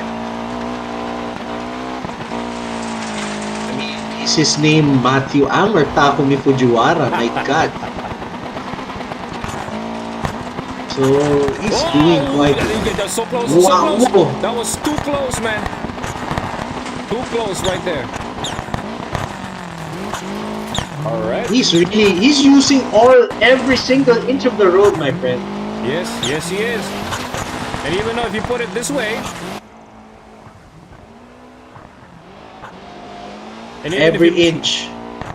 Even if you put it that way, it's still running. Yeah. He really is, if you watch Initial D, Takumi Fujiwara is known to really use every single inch of the road to maximize the width and to maximize his speed. And Matthew Ang is a prime example of that one. I don't know if he has run this course 100 times, 1,000 times. I don't know what preparation he has done, but it's whatever it is, it's paying off. He's really proving to be a genius in this. Championship. Okay. Not bad. Ooh, that was deep. That was deep. That's good. Alright, nicely done there. Wow, what a nice series of turns. Those hairpins aren't very easy to navigate downhill and narrow, blind, and he is able to transcend those. No problem. And now going at a high rate of speed. Whoa! Whoa, man, that was a tree stump. You barely hit it. And he goes wide and saves it. Man, He knows where. That is a world rally lines right there. He knows where to cut, man. He knows where to cut. Man, if I were this guy, you'd be driving the stage really slow to see all the cracks and possibles on your survey. But meanwhile, on the rally stage, you're just gonna go all out. Nothing happened. Wow. Wow. This guy I want to see drive a real car. Alright, Wow. Meanwhile, for Matt Frederick C, though, has overtaken Onil Malabanan in the middle of the stage.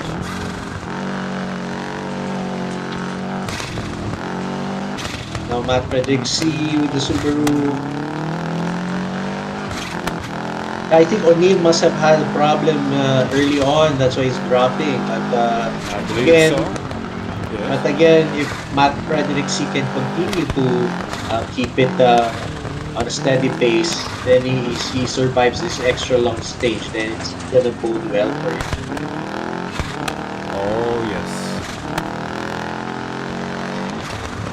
But we can definitely see the difference on speed with the plancha of versus the Subaru. And it's also a matter of technique. Also, looking at Matt Frederick C doesn't use the handbrake at all. So it's actually using the handbrake is a bit of a crutch. But if your car is understeering, sometimes you have to lean on your crutch a lot in order to navigate the turn. But yeah, but if you can turn with as little input as possible, then that should be the hot ticket. That's right. Meanwhile, for Onil Malabanan, he's really going to be taking it at a steady speed. Even on a sequential setup, he's actually just going all out. I think his front end is a bit smooshed, but he's still moving. I think he had a big accident. Could be the tree stump on the flat out section there, Kuya John. Because that tree stump is conveniently placed on the outside. I don't know why. Man, whoever developed the stage, man, you are evil, I tell you. Oh, no. And hitting the rocks also on the apex. Yep, these rocks are not forgiving, gotta say. But aren't these stages, Keanu, based on real life stages? Yes, they are. According to the developers, yes, they are.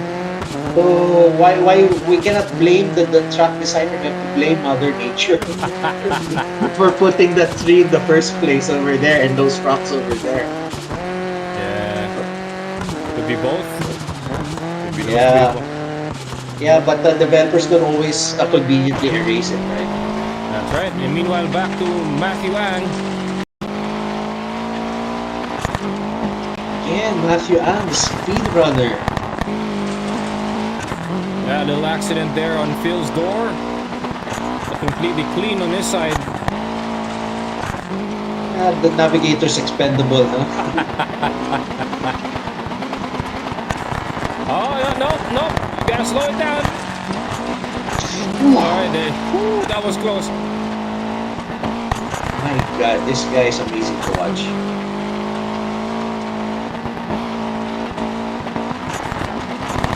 Whoa, no. Okay. Understeer. And Matthew Ang crossed the line. Followed closely by Matt Frederick C. He still has 2 more sectors to go.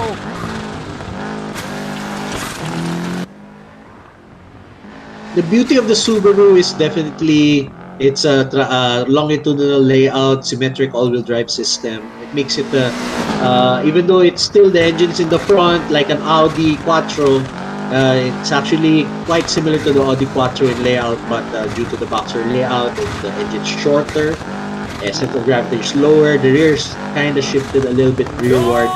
Oh no! That is a flat. That is a flat on your front left. You gotta nurse it. Don't you dare go flat out on this section right here with 3 tires. No, not gonna do it like that. It's almost done anyway. It's almost done anyway. Oh no, he has still one more sector. I'm sorry. One more sector in, so gotta nurse it. On the middle of the sector, that tire is gonna blow up. Because he nicked it on those 3 stumps or those felled trees on the side. Now that's actually with criticize the spotted people. Trees on the side of the road. Of these long there it is. The tire blew up. There it is. You're gonna have to nurse it very carefully now. Turning right is a struggle right now. Oh man, you gotta keep it going very slowly. Don't wanna push too hard there.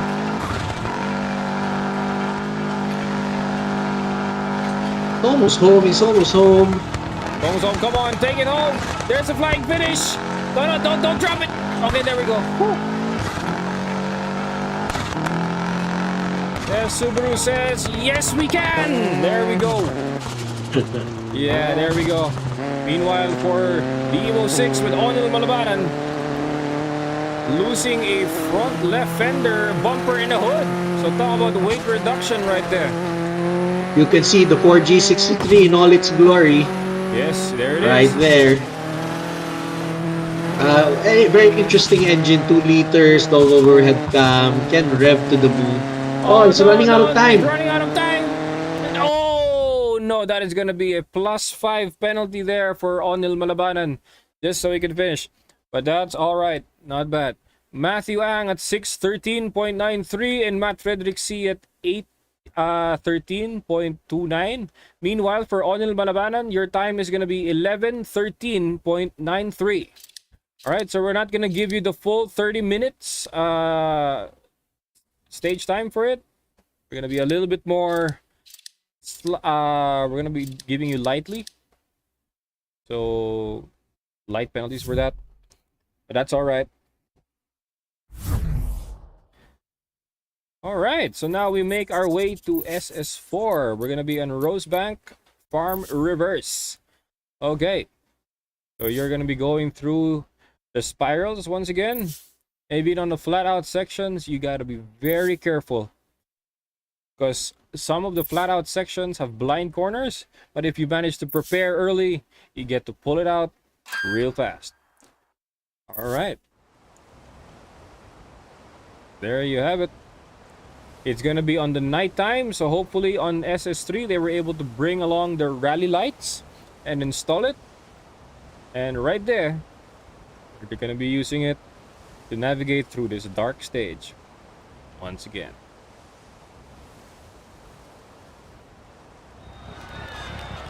Starts 60, 6 left long, caution tightens 2, long, good luck. Okay. So, for Matthew Ang, you start 5, SS4. 4, 3, 2, 1, go. And they're off. SS4 starts on the night stage with the PS4 drivers.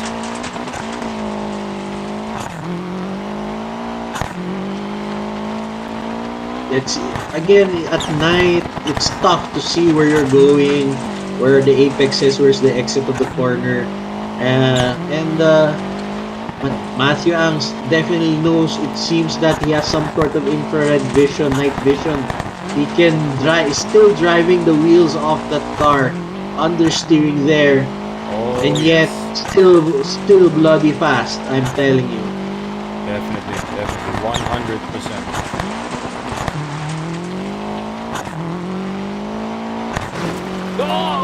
Whoa, that was a fender bump.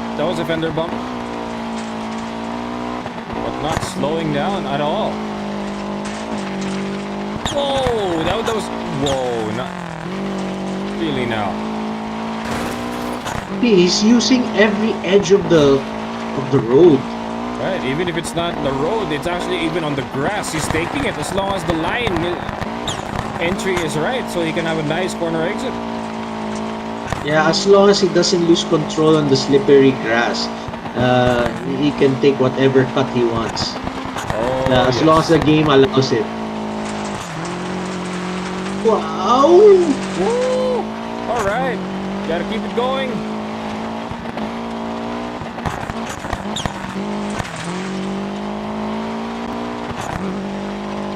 Man, this guy is fast. Definitely look at the way his lines are, the way he enters. Even though this car's an understeering pig, it's still, well, he's managing it with the handbrake, but he's not afraid of the logs on the side of the road. And we see him at times grazing them, but even then he's still able to maintain his pace. Look at that, so close to the logs. Wow, nice. Really pitching the car heavy in order to navigate that. There.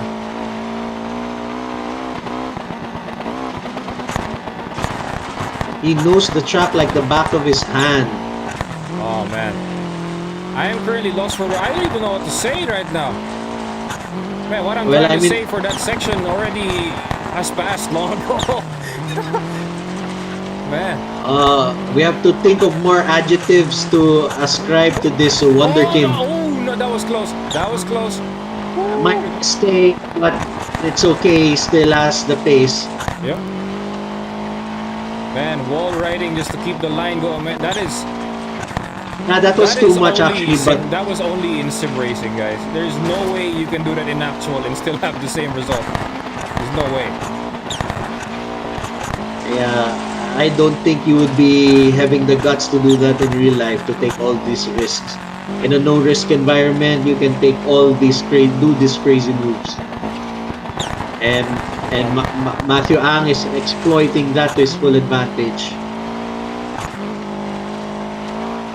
And Matthew Ang crossed the line, now followed by Matt Frederick C.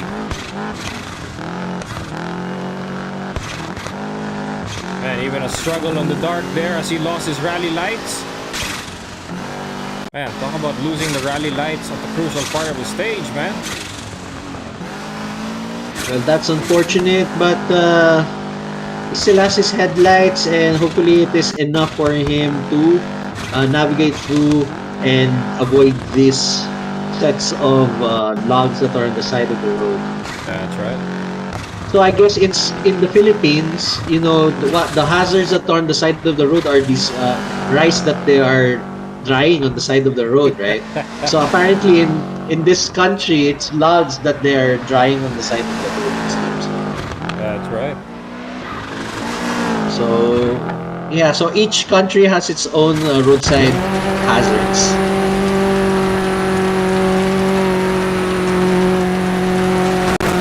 And now O'Neil Malabanan, nursing his injured Evo as he completes stage 4, the final sector, slowly.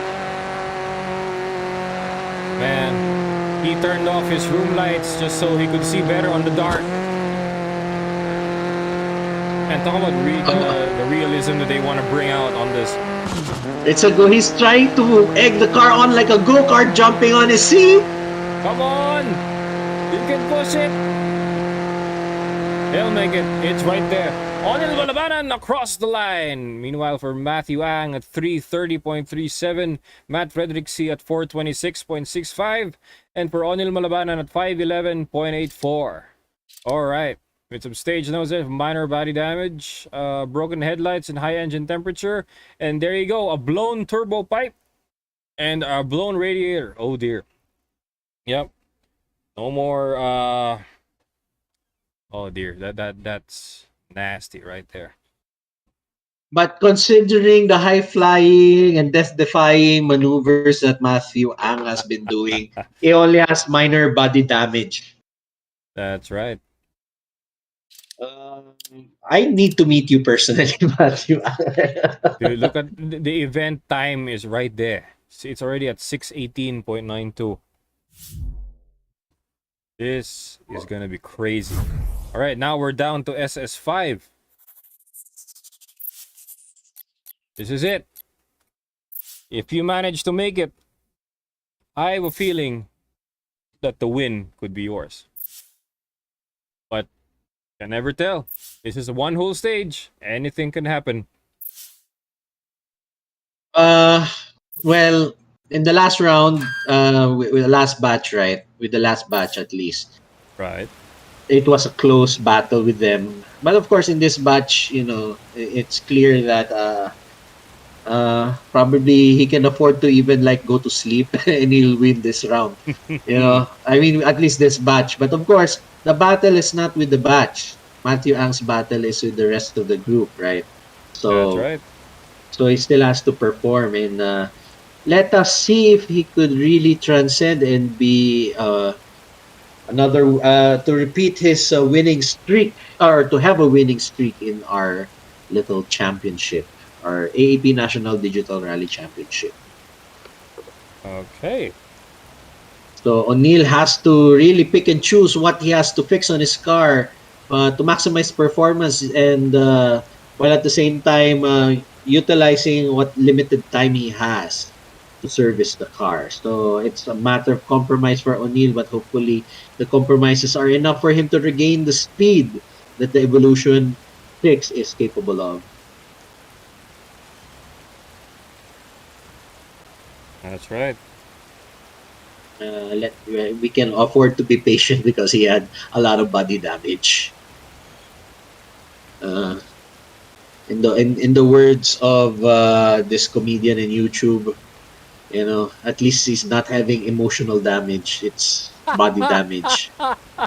Oh man, that is true. I'm not gonna do the accent. It's not gonna fly. With how I look like, it's not gonna fly. Oh dear. Yeah.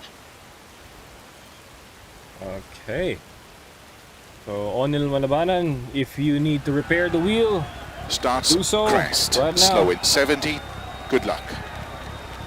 Well, the Integrale is a classic-looking car. I mean, it definitely is an 80s boxy car. But of course, the Italians know how to design a good-looking car, even though it's basically a box with flares. 5. I wouldn't change anything in this car at all, John. If I were to have one of these, go. Nothing at all. I saw one for sale a long time ago in Alaba. I wish I had the money to buy it. But of course, when you're a kid, you just cannot eat but dream.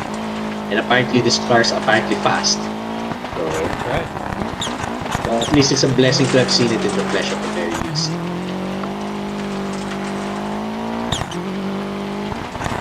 Oh! Yep, you can see there, John. He's already he's hesitating now. He doesn't have to drive fast anymore. You just have to take it home. That's right. Last take it special home. stage. And if you look at his body movements when he feels that he's understeering, he's also shifting his weight, trying to turn the car. Man, if there were motion inputs, man, maybe body movement can do, but nah, it ain't like that.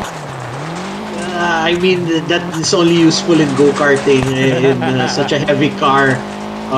Your mass as a driver, as a co-driver, it doesn't make any difference. That's right. Not Scandinavian flick right there, even on a tight square corner. You gotta be kidding me right now. Well, he tapped his rear hindquarters at that wall, but it's okay. A disconnection from Onil Malabanan. Oh man, that is that's surprising. unfortunate. That was unfortunate and surprising. What happened? That was close. Oh man, he's flying right now.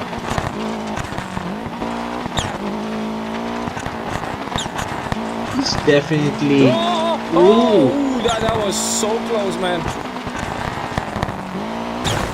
I wonder if he attempts speed running these stages in his spare time. I have a feeling they do. I mean, you guys only have like 5 days to qualify. And maybe just counting down that 5 days, I mean, in the early morning where everybody is asleep, I believe he turns on the PS4 and his moonlights a speedrunner. You know? Any mistake you make them on practice. Okay. Mistake That was there. so That's close. okay. He really took liberties in that corner, but at least his mistakes are minor so far. Dude, that was those logs right there. What the hell? This guy's insane. There we go. Not Man, bad. the handbrake is on the R3 button on the wheelbase. Man, you sneaky boy. Normally you put it on the circle, but wow. Well, the wheels move, so it's a very good tactical. It's a very good tactical decision he did to put it and assign it to that part. There we go. Okay. And up Ross the line, taking the stock box with you, man. If you're in slalom, you're gonna have an earful with Tito Bing Bang Dulce. Oh my god. That's for sure. Oh man. Meanwhile, for Matt Frederick C. Come on, Also, take it home. Take it home. Hey, by the way, Tita Bing's last race of the season is this Sunday at Robinson's Star Mills, Pampanga. Star Mills, alright. Yeah, so I don't know. It would be nice to join them for their final race of the year. All right, and there you have it. So Matthew Ang at 310.98, Matt Frederick C at 350.09, and for Onil Malabanan, that's gonna be an 810.98. All right, so stage notes, high engine temps for Matthew Ang. Looks like those tree stumps got in the way there, Kuya John. And there you go. Event time is 1929.90. Oh dear. I believe the fastest was a 2034 or 31 earlier from Russell Reyes, but 2004. 2004. Okay, thank you. Oh man. This just got interesting. Oh man. This is insane. He's what, guy 45 seconds? 45 seconds faster? What the hell? You have got to be kidding me. In Tagalog, in Filipino, I would like to say palakpakan. Yeah. A hearty congratulations to Matthew Ang. Professionally, of course. Provisionally, yes. That's going to be under review. Alright, so basically that was the PS4 batch there, Kuya Jan. Grabe, I am lost for words right now on what I just witnessed. And now, I believe the chat box is going to be going crazy right now. So, yeah. And now we're going to be welcoming the second batch of PC drivers. So, PC batch 2 drivers, come on down. You're going to be racing tonight on the lobby. Alright, so introducing the drivers. It will be Kenneth Morales, Geno Gonzalez, John Perkin Abrantes, James Erwin Go, and Gabriel Ching Cardenas. Alright, so we're gonna be seeing them reconnect right here. So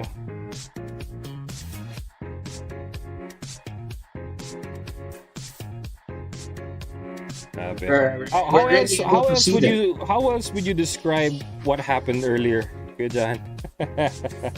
I'm running out of adjectives and superlatives and all the fancy words to describe what we have seen, and unfortunately, we have one more round to go. I need to go look at the dictionary to describe Matthew Ang's driving. Oh man. But yeah, I guess it's kind of nice. I think it's worth a revisit. I mean, of course, honestly, we have our race director has viewed. I mean, we have really much of the batch we watched. Mostly it was Matthew Armstrong, so I think it will be instructive and very interesting to watch how he did it. So, yeah, I'm really looking forward to next round. I hope he can continue this impressive pace, and I really would love to see him attempt. Well, I wouldn't want him to do the real life. I will be afraid for his life. No, not this time. I don't think so. But he has shown his tenacity. I don't know how many minutes, how many hours, how many days he has practiced and his experience, but definitely he has done his work. He has done his effort. So definitely, what amazing performance! Provisionally, I'm saying provisionally, nothing's final, but provisionally he deserves this win. Definitely. All right, so now we move on to the second batch of PC drivers. So basically, here they are: Abrantes, Cardenas, Go, Gonzalez, and Morales. All right, gentlemen, I hope you guys are ready to put on a show, because it's your turn. So make everybody go sideways. Let's do this.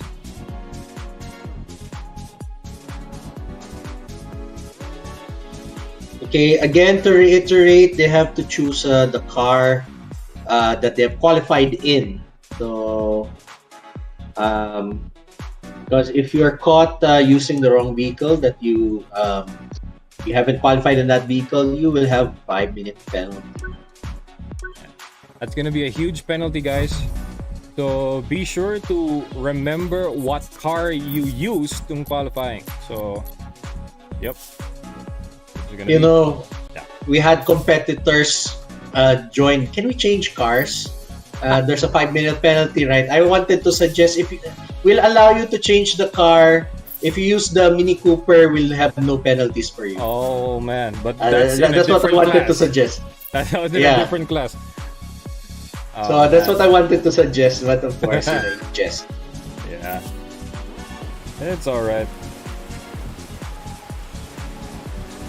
And check it out.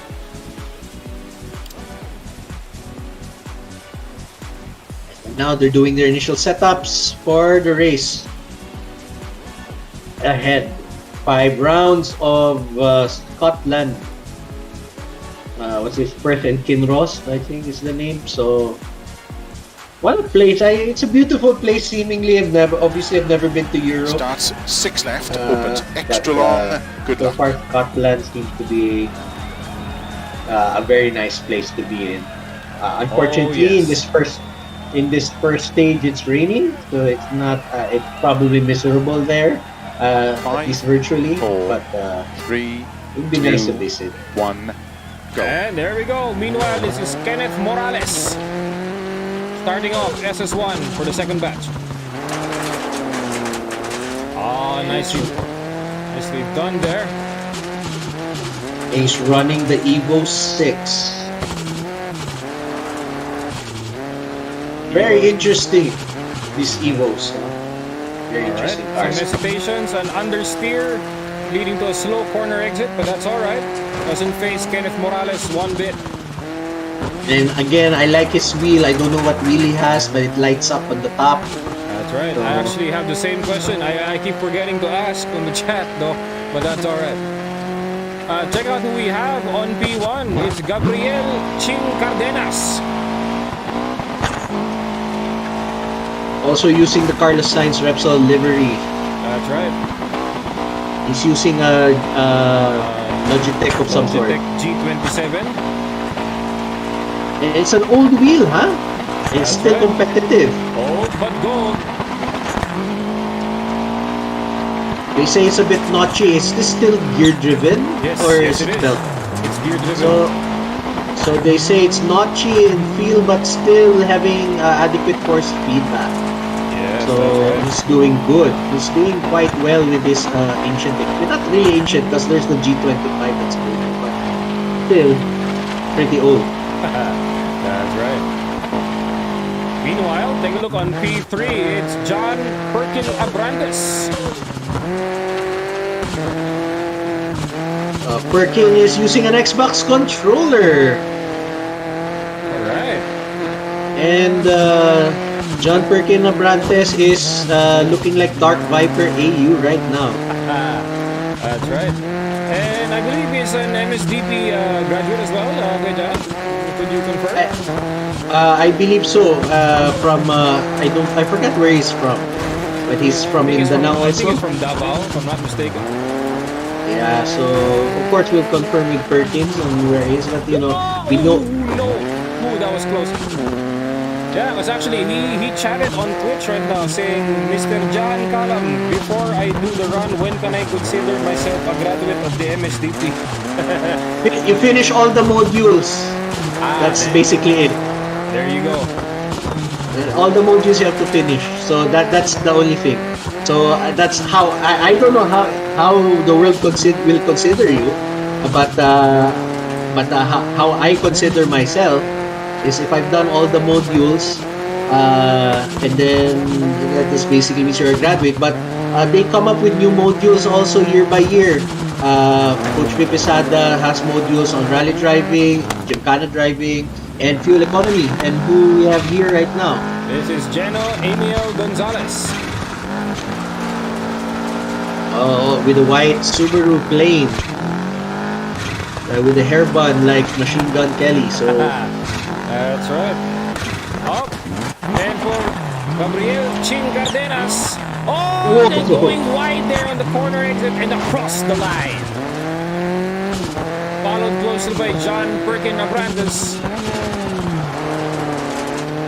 And by Kenneth Morales.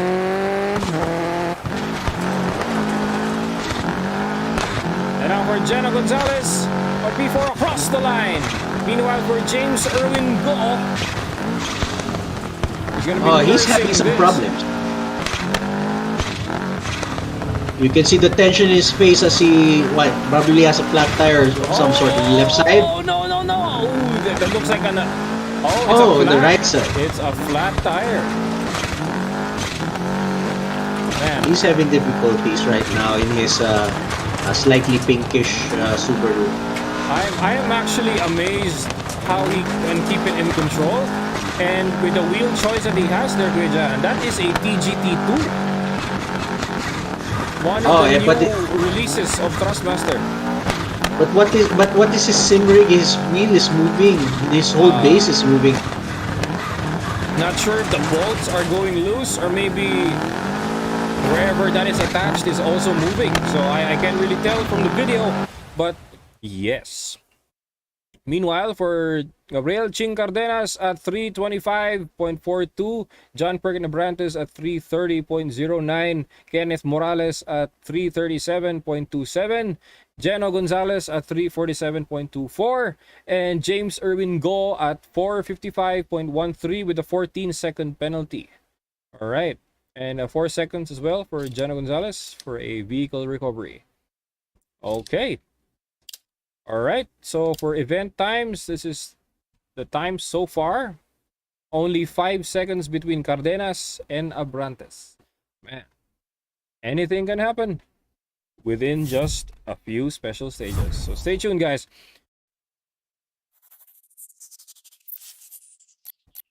And this just got interesting real quick.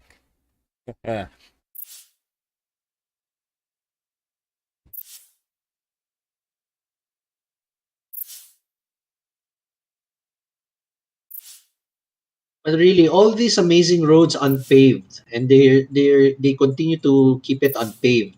Probably because in real life they don't really pass through those roads quite often. You can see those types of roads in like places with few population, like this place, Scotland, in New Zealand, Finland. All these places have few population of people, but here in the Philippines, it is a product of our Starts at progress 100, and six left of a small crest. the numerousness of the number of Filipinos that we kind of have a lot of these small tiny roads that are usually concreted. So for the round roads that our forefathers used to race in our country, we're running out of those. 2, 1, go. And they're off. Kenneth Morales starts SS2 for this one.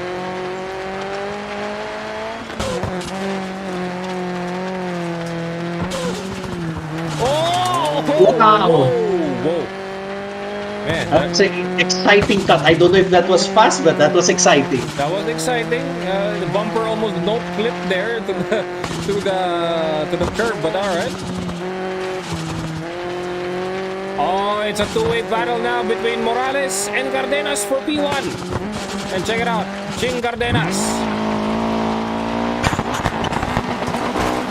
Wow, Ching Cardenas pushing the car just to steer. Really have to really fling this car in order to rotate. Oh no, that was so close.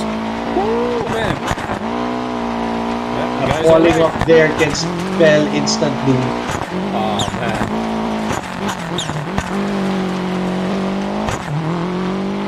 There will be no vacancies in the shadow realm tonight, guys. No vacancies. We already have one guy in the shadow realm on Il Malabanan. Oh no. I think that was a disconnection, but Disconnection. Yeah. Not a terminal terminal damage. Yes. Alright. Alright. Meanwhile, on P2 and even for P3, John Perkin-Abrantes really trying the way to take P2 away from Kenneth Morales. Man. With a controller nonetheless, he is mid-pack in this batch. Not bad, Perkins. Like I can slightly tell that like on the outside he looks cool, he looks chill, but you look inside his head, he's actually freaking out right now with like how you can take one more move ahead of everything else just so you can maintain your pace. Because that is how you think when you're on the controller.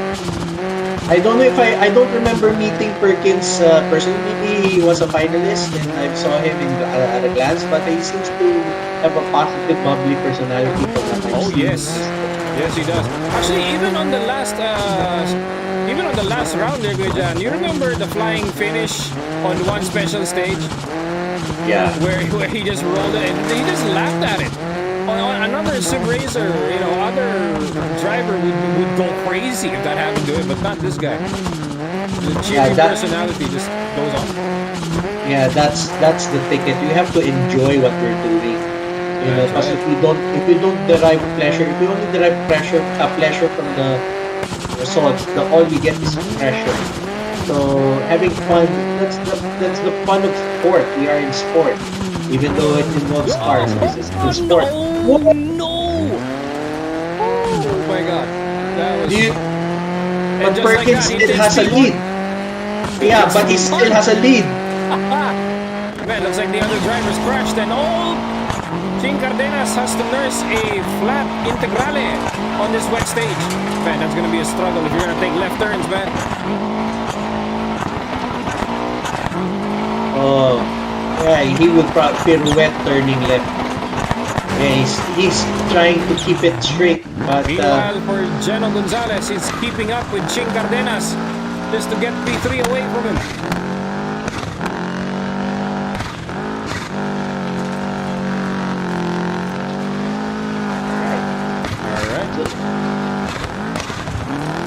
Alright, utilizing that handbrake and that newly acquired sequential shifter brought to you by SIM² Premier.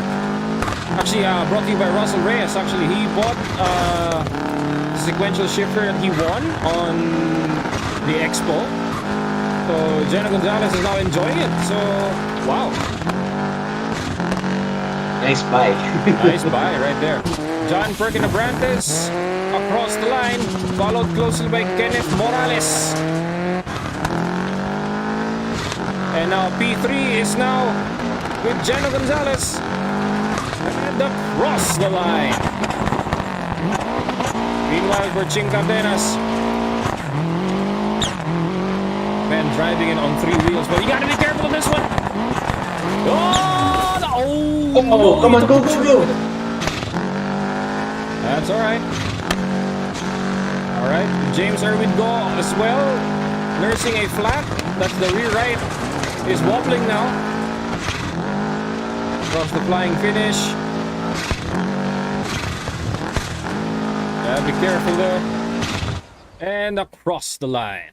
Alright, so John Perkin Abrantes at 4:04.84. Kenneth Morales at 4:15.19. Geno Gonzalez at 4:23.18.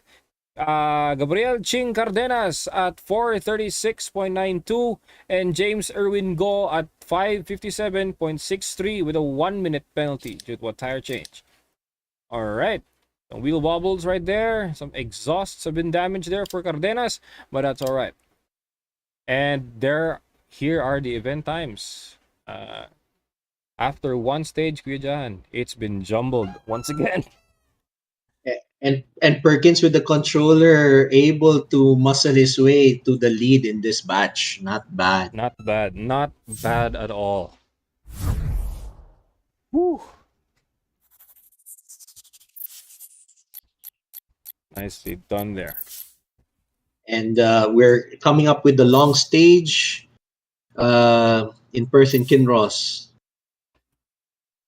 So usually when we go to different countries, I mean in this game, right, we ask the pronunciation. So I'm assuming that we're speaking English and we're pronouncing Perth Kinross, Scotland properly, and the stage South Morningside correctly. So maybe if we were in Wales, it would be a different story. So maybe they'll have Welsh names. So now they have time to service their cars. They have had a lot of damages. This course is not kind to those who want to tackle it fast. So they have to allot whatever little time that they have, 30 minutes or 45. What is it, 30 minutes set, Ian? So must be 30-45 minutes. So that service time is scarce even in real life, so you have to really prioritize what is more important to keep your car running for the race.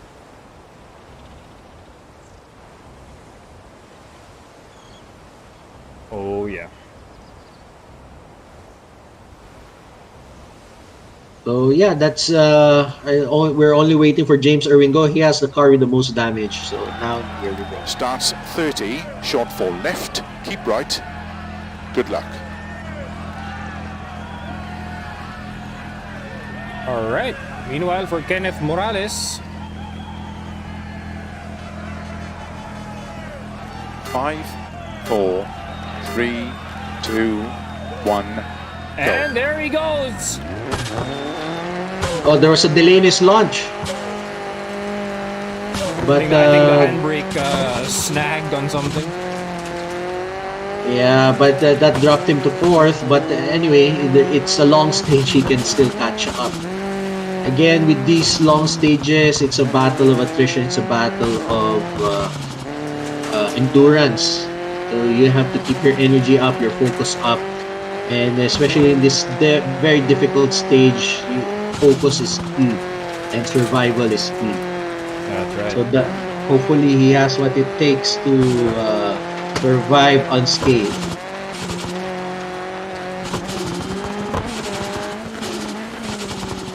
Alright. It's gonna be a long stage, so a lot can transpire here. Oh! Oh, the lot of understeers there. Lucky he didn't fall off the bridge there. Nope, not this time. Alright, meanwhile, for John Perkin Abrantes, though, he's maintaining his lead. The mere fact that Gabriel Ching Cardenas is right behind him. They're neck and neck.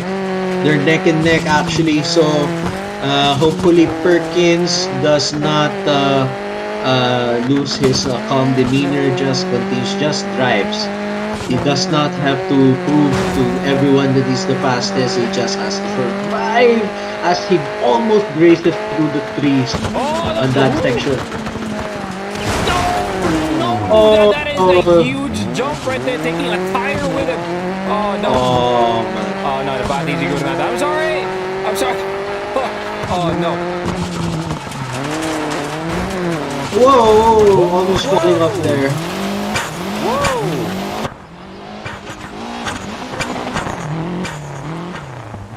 And this is Ching Cardenas, right? Yes, it is.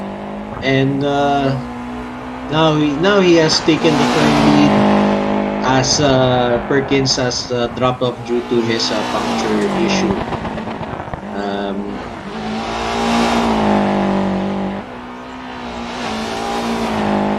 He's using a relatively stable rig, very nicely designed. I don't know what. Ooh, hitting the three stop. He got a puncture as well. Man, these three stops are relentless, I tell you. Now it's an interesting race again. Once again. Man, the top two guys are nursing punctures right there. Yeah, but there's still a good gap between the two of them and the rest of the crowd. So let's see how this goes. If they can maintain their advantage even though they have punctures, they have flats. Let's see. Meanwhile, for Jano Gonzalez though, he's just maintaining P3.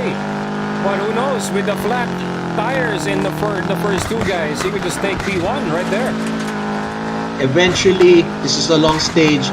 Just keep it steady. He might be able to overtake them. And there he is. There he is. He's right on the tail of Perkins.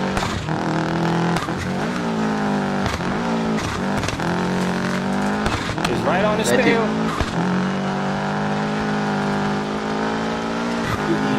Probably sometime in the next sector, he'll be able to pass the both of them.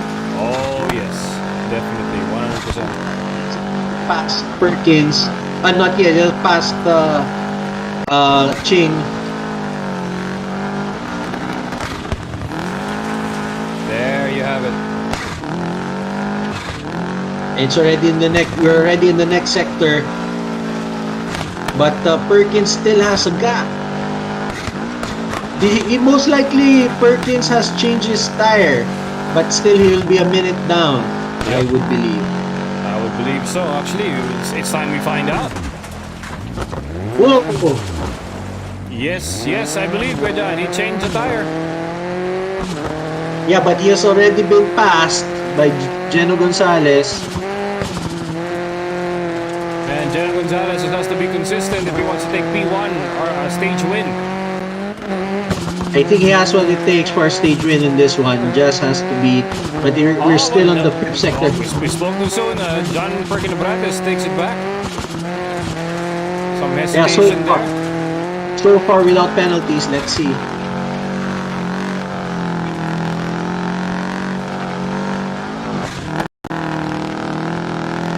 But Jeno taking the slow and steady pace. I think he has the potential to do a stage win unless he gets a puncture or crashes his car heavily or whatever negative things. But hopefully he doesn't suffer the commentator's curse. But he still eggs the car on, driving the car. Some lags there, some lags coming up. He's getting lag or he's going to approach logs. Lag on the video feed. And logs on the side of the road. That's right. Ah, man. Meanwhile, for James Irwin Go, now on P4. Attempting to close the gap between him and Ching Cardenas. What's critical here is to keep the car between the lines, between the grass. To go off, of course, it spells doom, especially with all the road hazards and the trees. Very closely located to you as you travel at high speed. Yeah.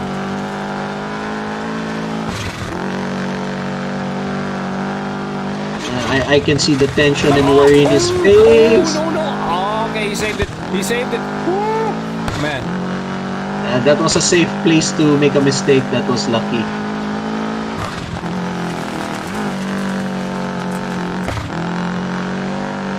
Yeah, but it's really quite tempting, especially if you turn in too early, that you will exit the corner already off course. But in this track, if you go off course and you don't know exactly why you're going off course, it may spell your doom. So I think an evaluation of corner entry should be done by all competitors in this course. Definitely, 100%. Now let's take a look at the bout between Jano Gonzalez and John Perkin Abrantes. And Kuya John, there is no gap between these two gentlemen. Let's see who finishes first. It looks like Jano Gonzalez will have the slight advantage here, at least on the ticker. And across the line. Alright. Perkin saves it and across the line as well. Meanwhile, for James Erwin Gold moves up to P3, taking it away from Ching Cardenas.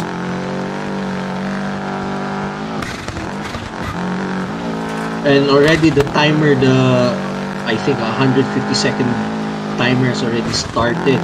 So I'm worried about Kenny Boy. Worried about Kenneth Morales finishing. Must be a bad crash or what happened to him. Oh! Ooh, a thermal damage right there. By? For Ching Cardenas. Oh. I think that's a suspension failure. Oh. Driving too long on a flat tire. Man, that is gonna be nasty. And now 90 seconds away from DNF is Kenneth. Oh, that was so close. And he still has 1.5 sectors to go in this stage. Does he have enough time? 75 seconds remaining. That's right. And usually a sector takes you a minute to complete. Usually. But it's compounded by the fact that he has no traction on one wheel. That's right. So it's already 50 seconds and he's not yet completed the 7th sector. Really have. Oh, that's so close. Woo, come on, you can do it. 45 seconds. Come on, keep going. Keep going. You never know. Your tenacity is tested in here, whether you make it or not. The important thing is to try. That's right. He's just going. 20 seconds. There it is. There goes the log stumps. Let's go. 10 seconds. Ah, man, that is unfortunate, but that's all right. Penalty won't be too steep. Don't worry about it. All right. Meanwhile, for Jeno Gonzalez at 7:37.33, John Perkin Abrantes at 8:51.07, James Erwin Go at 9:18.85, and a DNF for Kenneth Morales and a retirement from Ching Cardenas. All right. So both of you gentlemen, your times are gonna be 12:37.33. All right, for both of you. All right, we might as well stage notes. Major loss of turbo pressure there for Ching Cardenas. But they can, both of them can rejoin, right? Or at least for Ching. Yes, they are. Yeah, yes, they are. Man. Anyway, thank you for the compliment there for Noob Racer. I believe that is G Thermiole. All right, so saying that the quality of the stream is a lot better on Twitch than on YouTube. Thank you. Thank you so much. All right. So, that's right. Let him have it. This is the 5th stage, right? Yes. Starts 60, 6 left Oh long, no, this is the caution fourth tightens special 2, stage, fourth. long, good luck. Oh man, so those, meaning to say that those guys have to, those who have a lot of damage have to still nurse their cars home for one more stage before being able to repair. So it might be actually a benefit for Ching Cardenas. He would probably be starting with a new car. Not sure about that, but we'll see. Be careful on the spirals here as Kenneth Morales will attempt to close the gap. And there we go. Oh! Ooh, okay. Wow, nice. Nicely done there.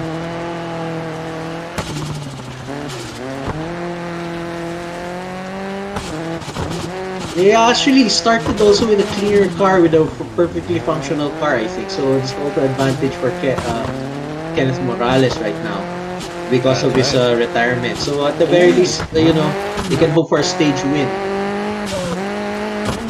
Meanwhile for Perkins, still going. Oh, a retirement from Ching Cardenas. Again! Oh dear. Maybe the car didn't start or... No, that is nuts right there. And that is nuts. He's just laughing at it. Check it out.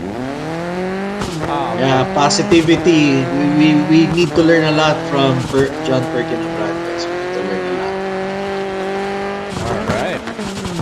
Meanwhile, on P4, following closely to Perkins is James Irwin Goh. Despite the turbo loss, he's still going.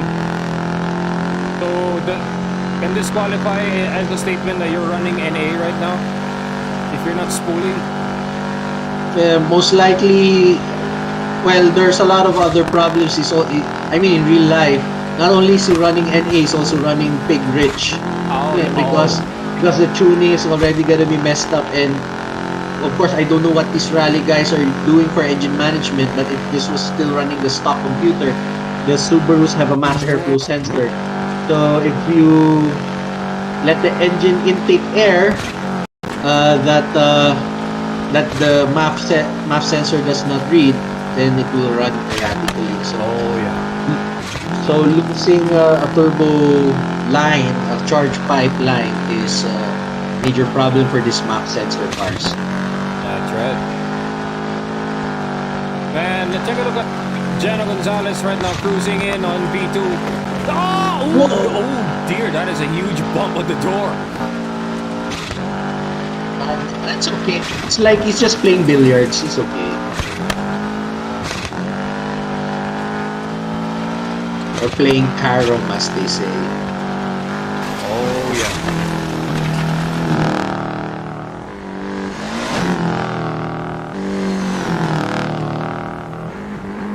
But everyone's upgrading their equipment, direct drives, very fancy sequential drives. But in real life, whoa! Oh dear God, what happened? Oh man, if this was billiards, it'd probably be Efren Bata Reyes right now. And riding those walls like a Tamiya mini 4-wheel drive, but still surviving. Whoa! No! Oh no, but he landed upright. He's fine. Oh man, we're seeing so much action. We're seing so much action in a span of 30 to 45 seconds with just one guy. It's gonna be a lot to follow, actually. Wow. And meanwhile, for Kenneth Morales,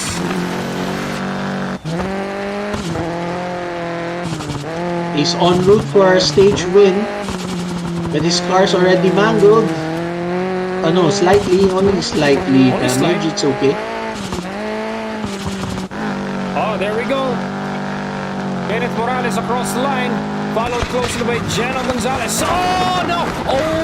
Oh no! That is nasty right there. Taking the flying finish marker with him.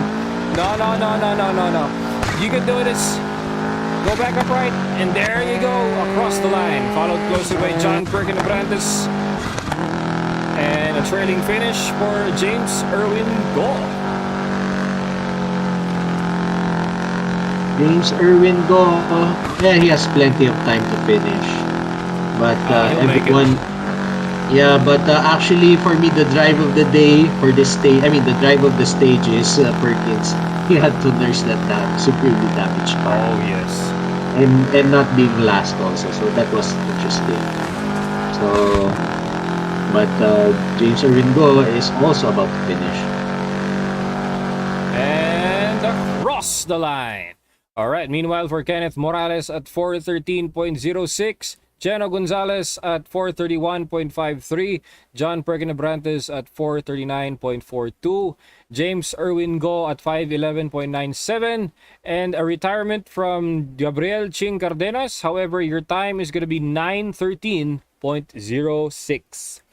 All right. Meanwhile, for event times right here, looks like it's Geno Gonzalez leading with a huge margin there, Kuya John. All right. Yeah. Looking for a batch win right here for Geno Gonzalez. For about 45 minutes. I don't know, my math is weak, but for 35 minutes maybe. That's right. Or 45 minutes. So, yeah, still a lot. But again, it's still anyone's game. And again, one major mistake will still be anyone's game. But they have the time to repair their cars, but is it enough time for some of them to repair their cars in order to survive this last stage in Glencastle Farm Reverse at Perth and Kinross? Right.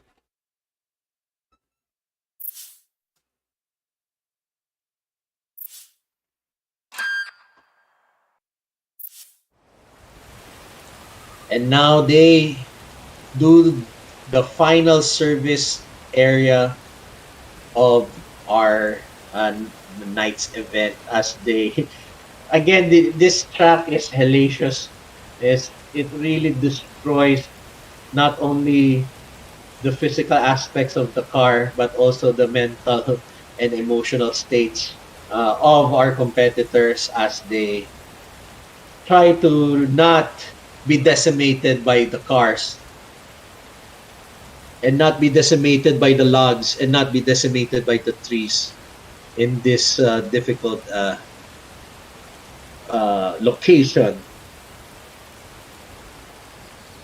And you can see a very lengthy service area for 4 of our competitors. Only Geno Gonzalez is ready to race and waiting as he wheels his wheel around, sashaying it.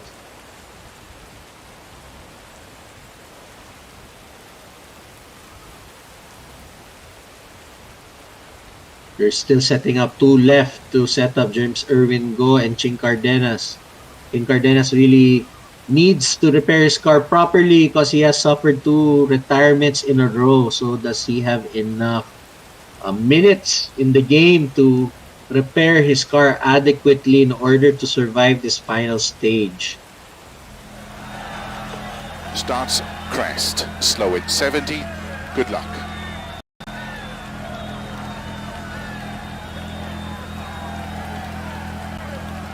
And we are watching Kenneth Morales in the Evo 6. 5, 4, 3, 2, 1, go. And there he goes. Right.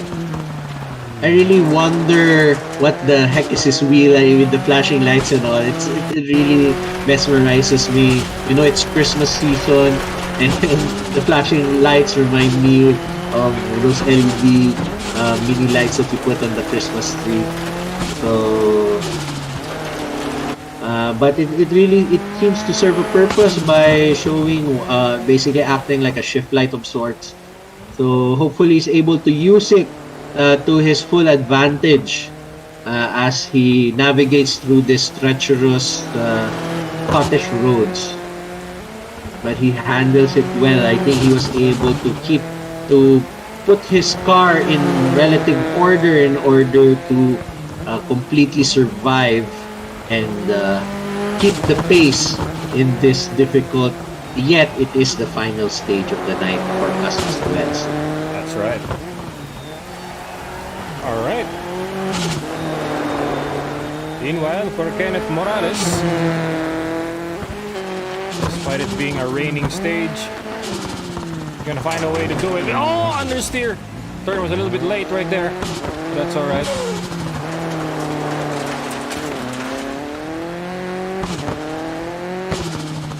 Well, he has to survive. Yes. Oh, no, he fell down the ditch. But saves it. Saves it. Okay.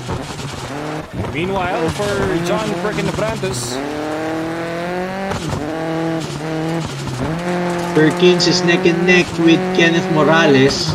And unfortunately, he still has a mangled car, but hopefully his... Oh, no. Oh, no. That is crazy. Oh, man. All right, that's a tire change right there.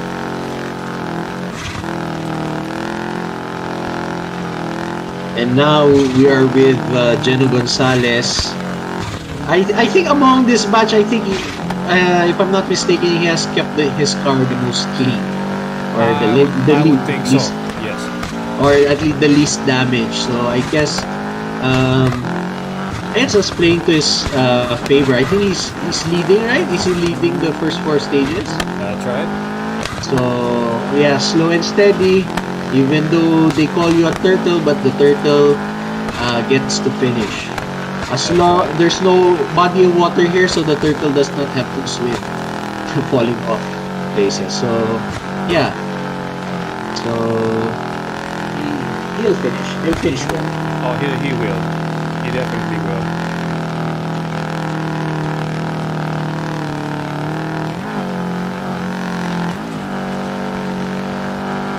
Yeah, taking it sedate. Good. Meanwhile, Ching Cardenas, spirited drive, missing the corner almost. Overspeeding there. This Integrale really seems to be a handful. Really have to, in Filipino, kailangan mo ihagis yung auto. Yeah. You have to literally throw the car in order for it to rotate. Alright, for Kenneth Morales, he has finished the race. And now second. Oh. And across the line as well. Followed closely by Geno Gonzalez. And by Perkins. Oh, nursing a front right now. Oh, God. Yeah. High risk race indeed. But no. Missed it. And across the line as well. Stop, Perkins. Don't pout. You did well. You did well. Don't worry about it. All right. Meanwhile, for Kenneth Morales at 347.04, Gabriel Ching Cardenas at 354.12, Geno Gonzalez at 358.20, James Erwin Go at 418.90, and John Perkins at 544.59 with a 1 minute and 30-second penalty. All right. Event times, and there you have it, Kuya Jan. 24:17.48 for Geno Gonzalez. So among the batch among PC batch 2, Geno Gonzalez takes home the win for this. All right. Low and steady wins the race, Keanu, and the Geno Gonzalez took the batch win, and that was a good drive. Good drive, guys. All right. Nicely done. Great race, guys. So provisionally, we'll be having some reviews. So it will be scattered among 2 streams. But no worries. We'll be doing our compilations shortly.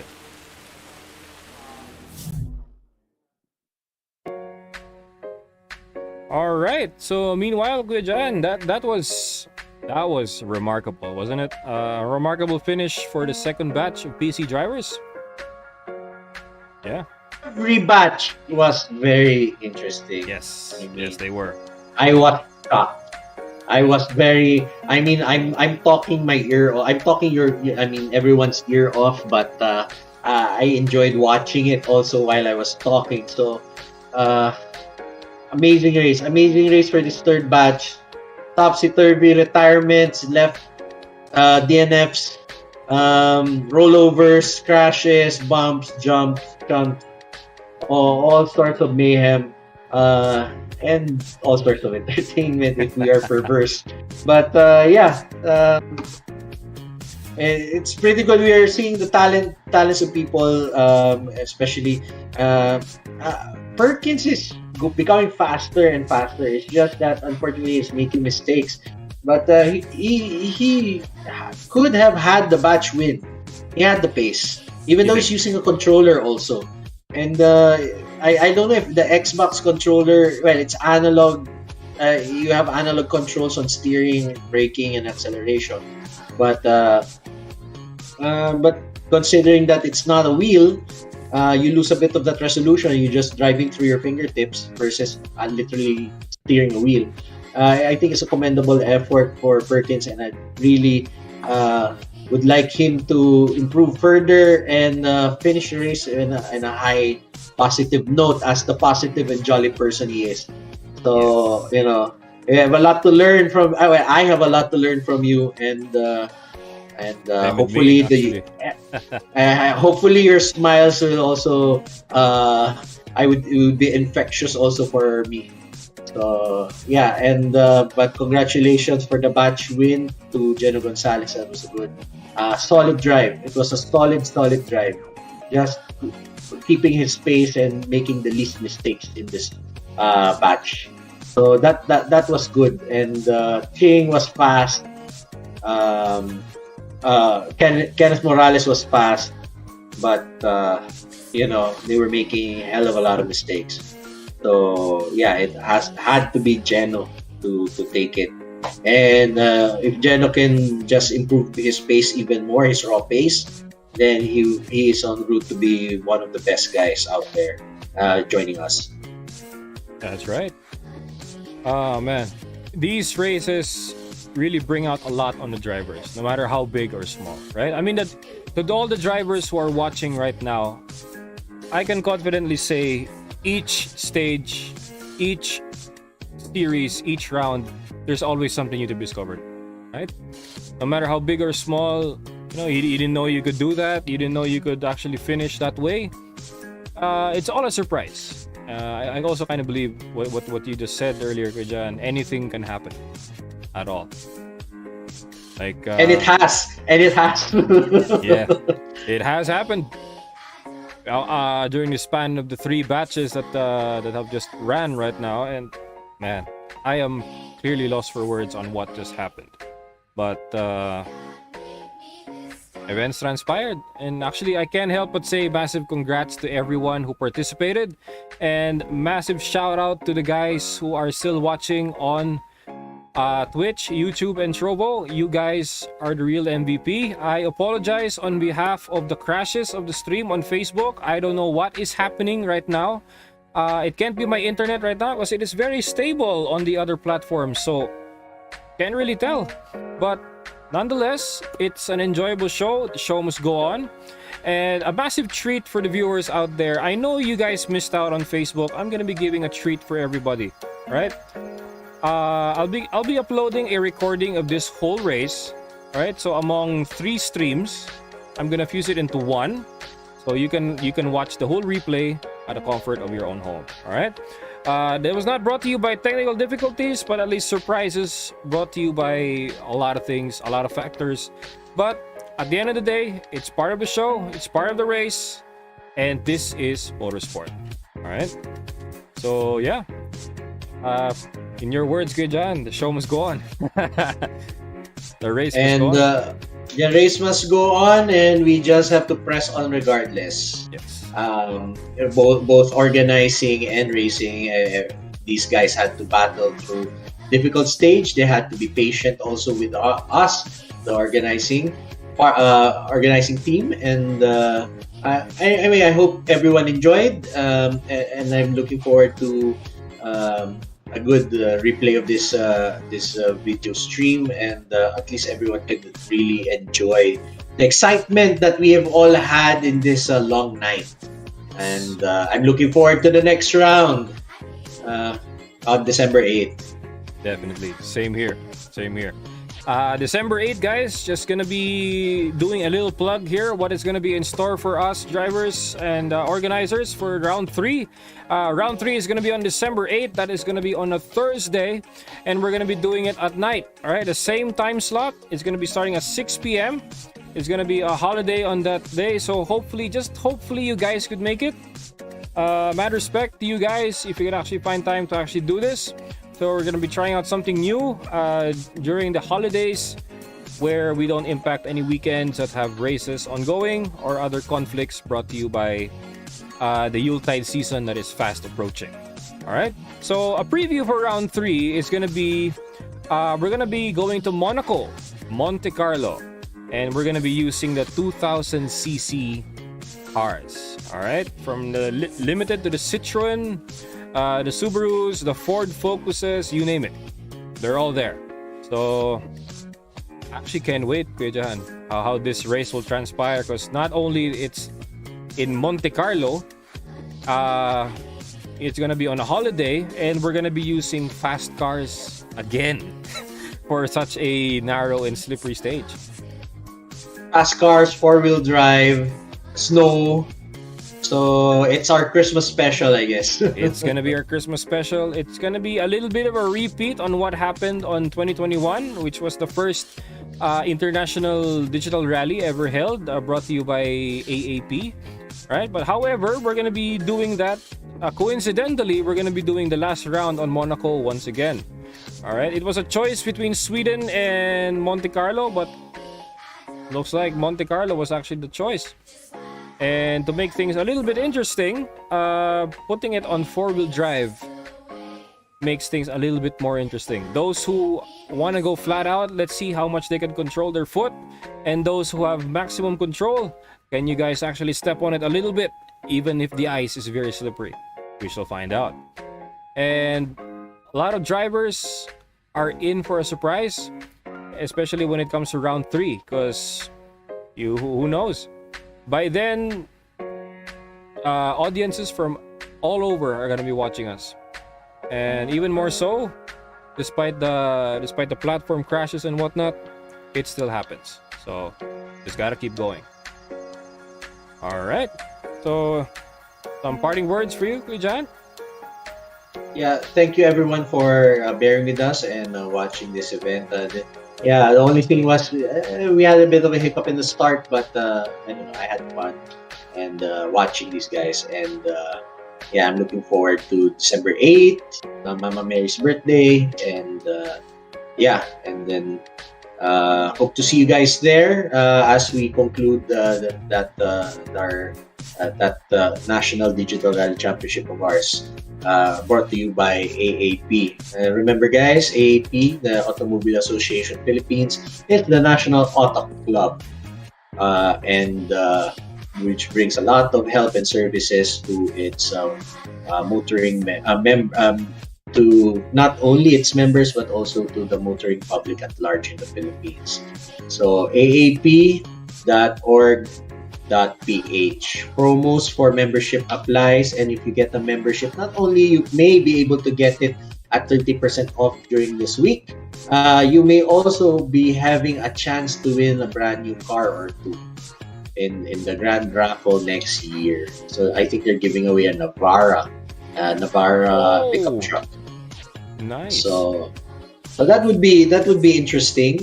And maybe I will have a shot at owning it also. I missed out on the Miata. I wasn't qualified to win the Miata this year. And then if I'm blessed, maybe I can win a Navara next year. So hope to be lucky, and hope you guys will be lucky as well. So there's no excuse for you to not be an AAP member. aap.org.ph. Also check AAP out on Facebook as well. Automobile Association Philippines on Facebook. All right. And also don't forget, it's a Sulit Sweldo sale between November 28th and December 2. get a 30% off if you get your memberships done during that promo period. All right, and a treat for everybody is that AAP is now on Lazada. So to witness any services and perks for membership, just visit them. You can find them on Lazada and let the deal happen over there. All right. So I'd like on behalf of Dominati Motorsports Rally and AAP, I would like to thank everyone who stuck by through the stream and to all the drivers who raised their heart out. And personally, I would like to thank you, Kuya Jan Kalam, for being with me on the stream. And special mention to Mr. Ivan Isada, who cannot be joining us lately, but he's with us in spirit and behind the scenes. So that's all right. It's all good. And congratulations also to the newborn. And yeah. So guys, we'll see you guys on round 3. That is going to be on December 8th, Monte Carlo and 2000cc. All right. So till then, drive safely, and rally drivers, do it sideways. So thanks guys. We'll see you on round 3. Thank you.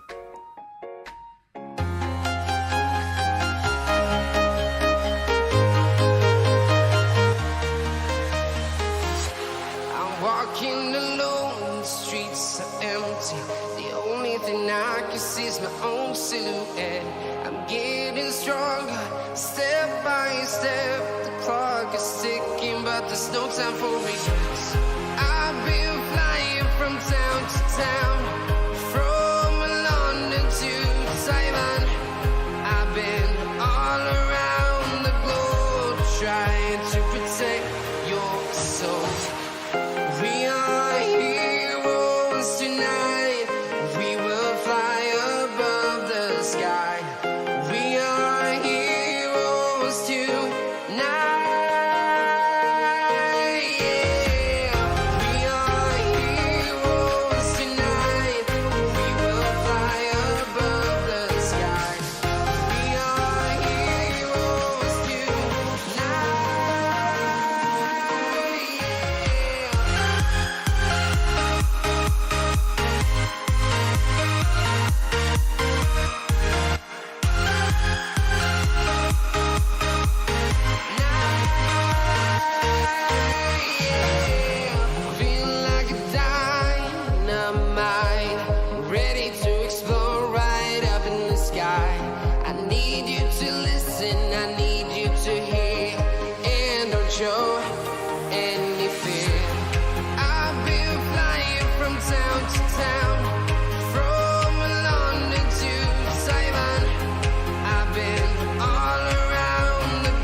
I've been all around the globe trying to protect your soul.